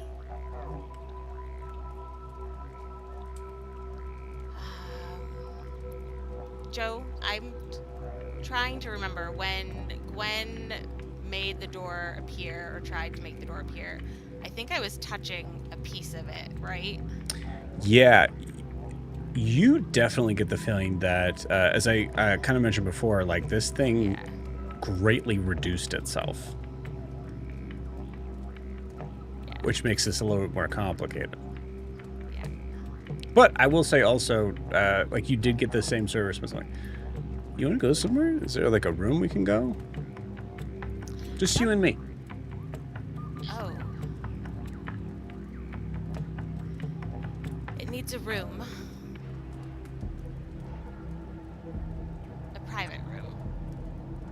use the wagon. One of us. Yeah. If this doesn't work, it will own the wagon, though.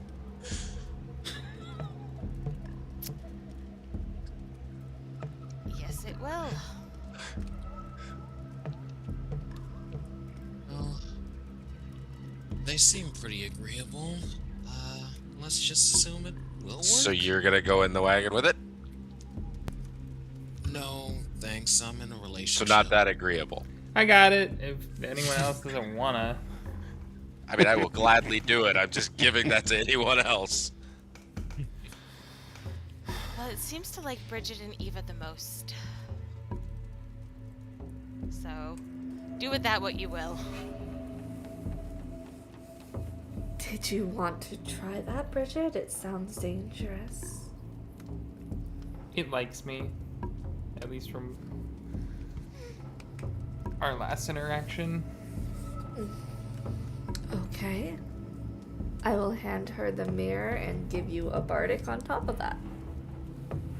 You have a d10 for whatever save you're gonna have to roll for this. Wonderful. And she hits it with a oof as she now Yeah, feels yeah, the it's weight super of heavy, yeah. Oh Jesus. Also, it's still in mouth form, so you still hear it just. Yeah, I know. And she'll move over and open up the back door of the wagon and look at everybody and go, and walk inside and close the door. Beautiful. Okay. Bridget, you close the door. You see just the inside of the room. Everything's normal.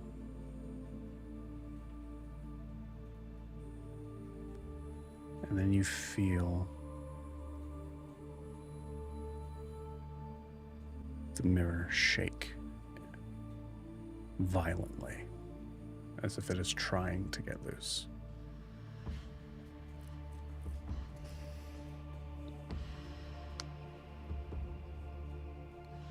I think she's holding it and she goes,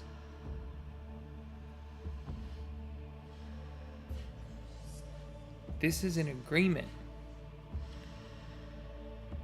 I know that you're hungry, so you say that you're hungry.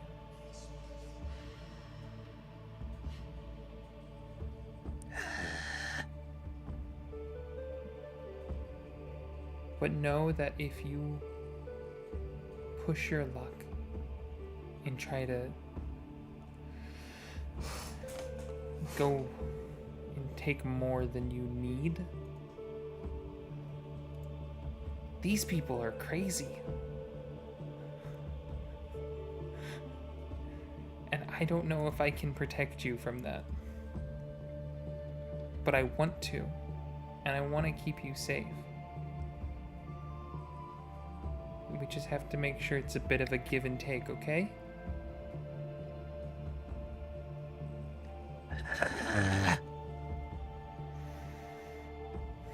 Okay.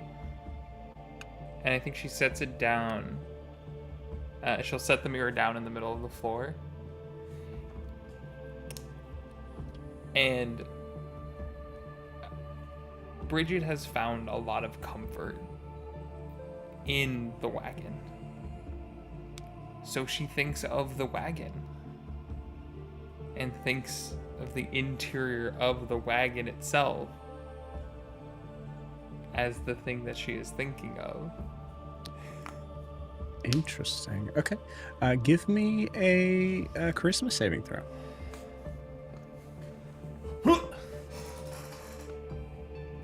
Okay. I'm gonna need that D10 probably. That's a 12. I'm not gonna pull an angel and roll the wrong die. There we go.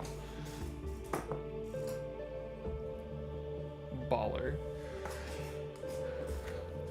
23. 23.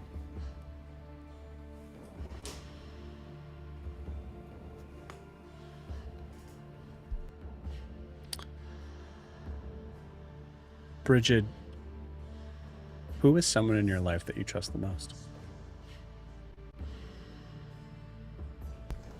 Oh, okay, we're going there.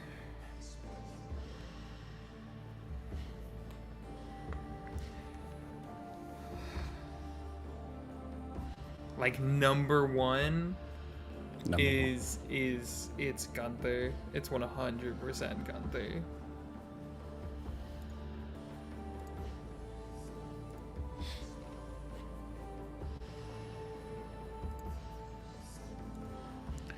Still had him. I didn't even need to pull him up. Let's go.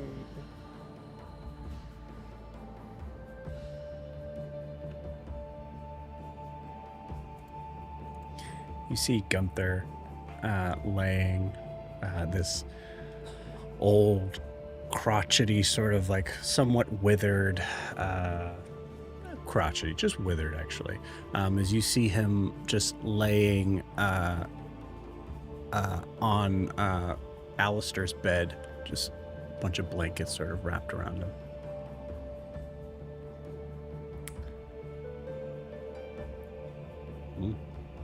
I think Bridget,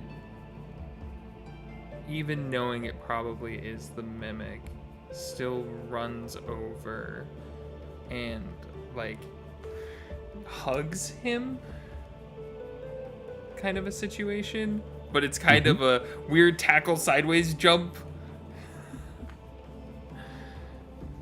Okay, cool. Bridget, there's a moment where you feel even that instinct to do this. There's a moment where you can feel not only you can feel like sheets from the bed, but the blanket that's even over top of him is not real, and he's not real, and you can feel this like rigidity that doesn't make sense. It's not organic. I know you're not real, and I know you're not here. And I know that you're showing this to me. But it has been a really hard couple of weeks. Even just this is really nice, okay?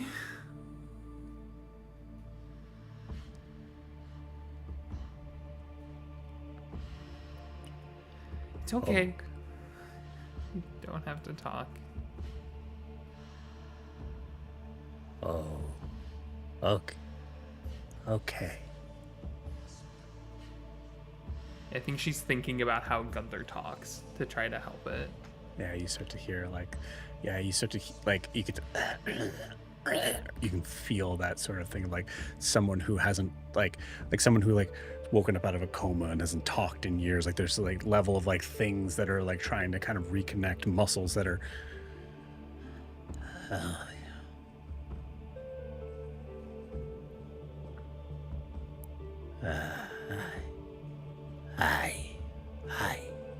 Hi.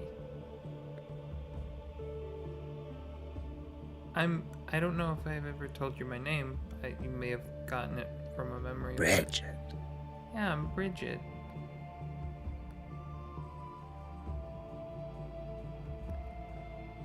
Strange memory.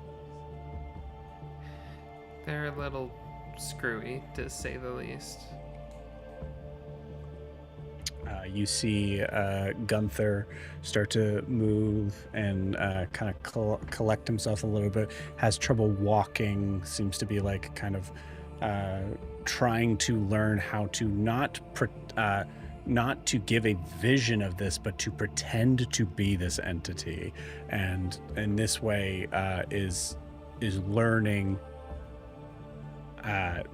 not how to portray an idea of someone walking from one place to the other, but physically doing it. And in that way, there's stumbling and some strange sort of thing, like the room around. You notice that, like, I think you noticed, like, in the corner, like one of the, like, Gwen's inkwell that like spilled at one point in time is absolutely clear and like up on the table, like perfectly, like there's no stain, there's nothing there. Like it's a perfect version of the wagon. And you see him just kind of like moving around and starting to kind of, you see him like sniff, and he's starting to kind of like try to use like all of his senses to try to kind of not only emulate but possibly learn about this memory. So, Strange. what's your name by chance? Do you have a name that we could call you?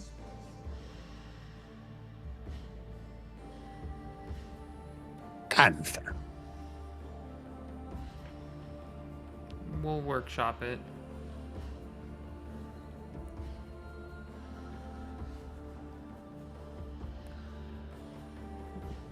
You see Gunther moves over to you, touches your forehead. Strange memory. Do you want to try to show me them? I mean, you were able to show Gwyn some memories. Strange. And like taps your head. Strange. Yes,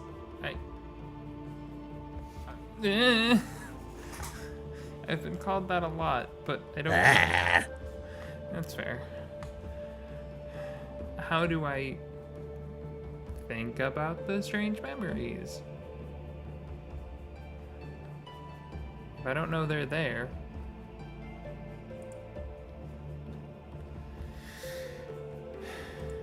You see just Gunther do this a couple times. Oh yeah, that's a And- shrug. It's like shoulders. It's yeah. No shrug.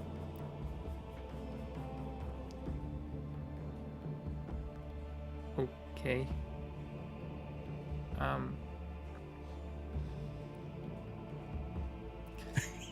Does that a Are couple you more times. looking for something? Memories can be triggered by the other senses: smell, sight, hearing, taste. Ah.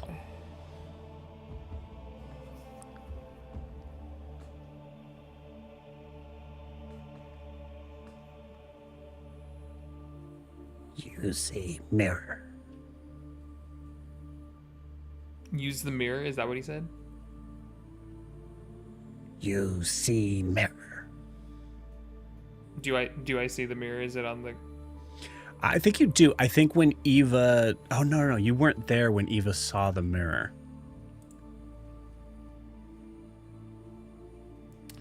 But you do see the mirror now.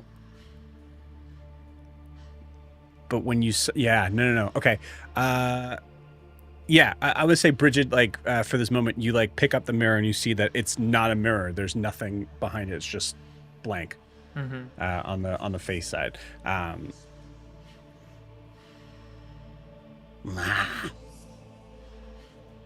of turns it over, looks at the back. If there's anything on the back.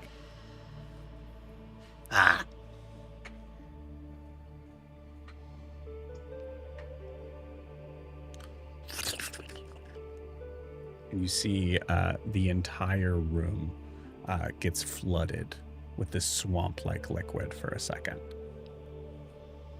That just completely sort of envelops right around your feet, but you can see like just the outline of your feet. You can see the like wooden planks that still kind of give a little bit of sense of this memory, and you can still see the walls and the ceiling. But there's this strange. You can actually immediately hear like crickets chirping, and you hear like mosquitoes and things like that. You get this feeling of this like swamp sort of place that actually feels very familiar. Mirror.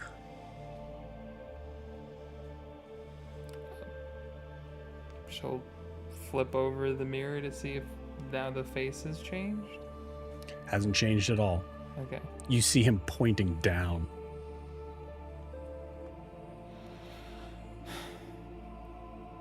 She'll take a deep breath and put her head to the floor. As you do, you immediately hit your head on the Ow! the one on the Ow! floor. Okay, not that. Sorry.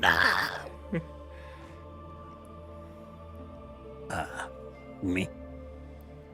Eyes. Look down.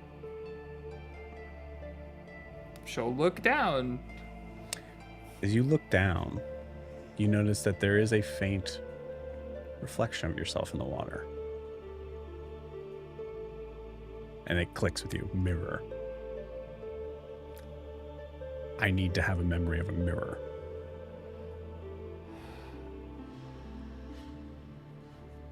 Yeah.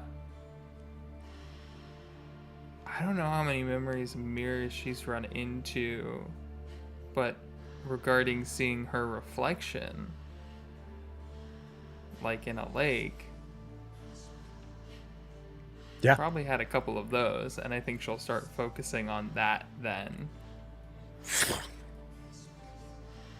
You now see a brightly lit night sky. You can hear the sound of trees moving in the wind. Lights, a bunch of starlight. And you see the moon just reflected off the surface, giving the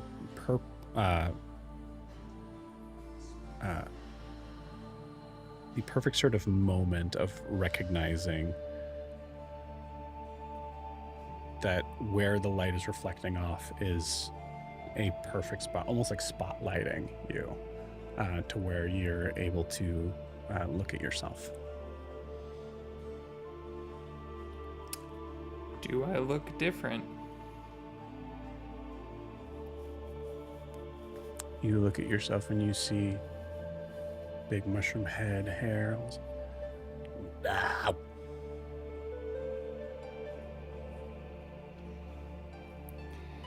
And I think she'll pull the hair.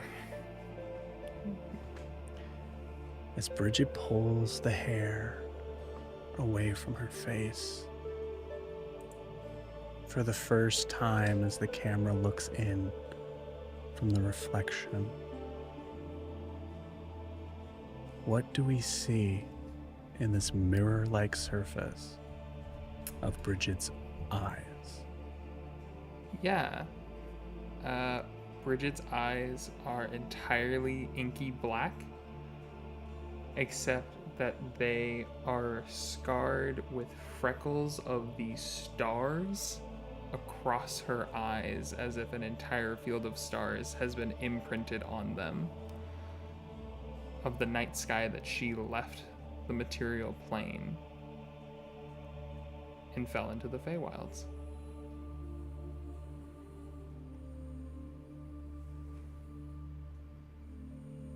Mirror.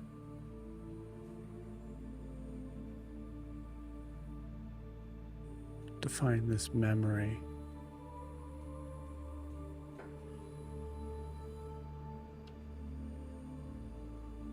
you need a reference.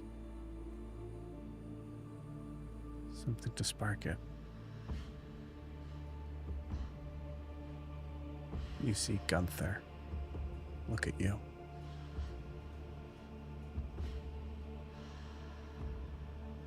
Ready. Yeah. Ready. You see the liquid start to melt away. And you see the swirl of the starlight, the trees starting to move in a almost like tie-dye like fashion of dark blue, white, dark green, as everything seems to start to kind of melt together as it is forming something new and yet something not. As Bridget, repressed memories are just starting to appear before you. And with that, we're going to end tonight's session. See y'all next week. Why?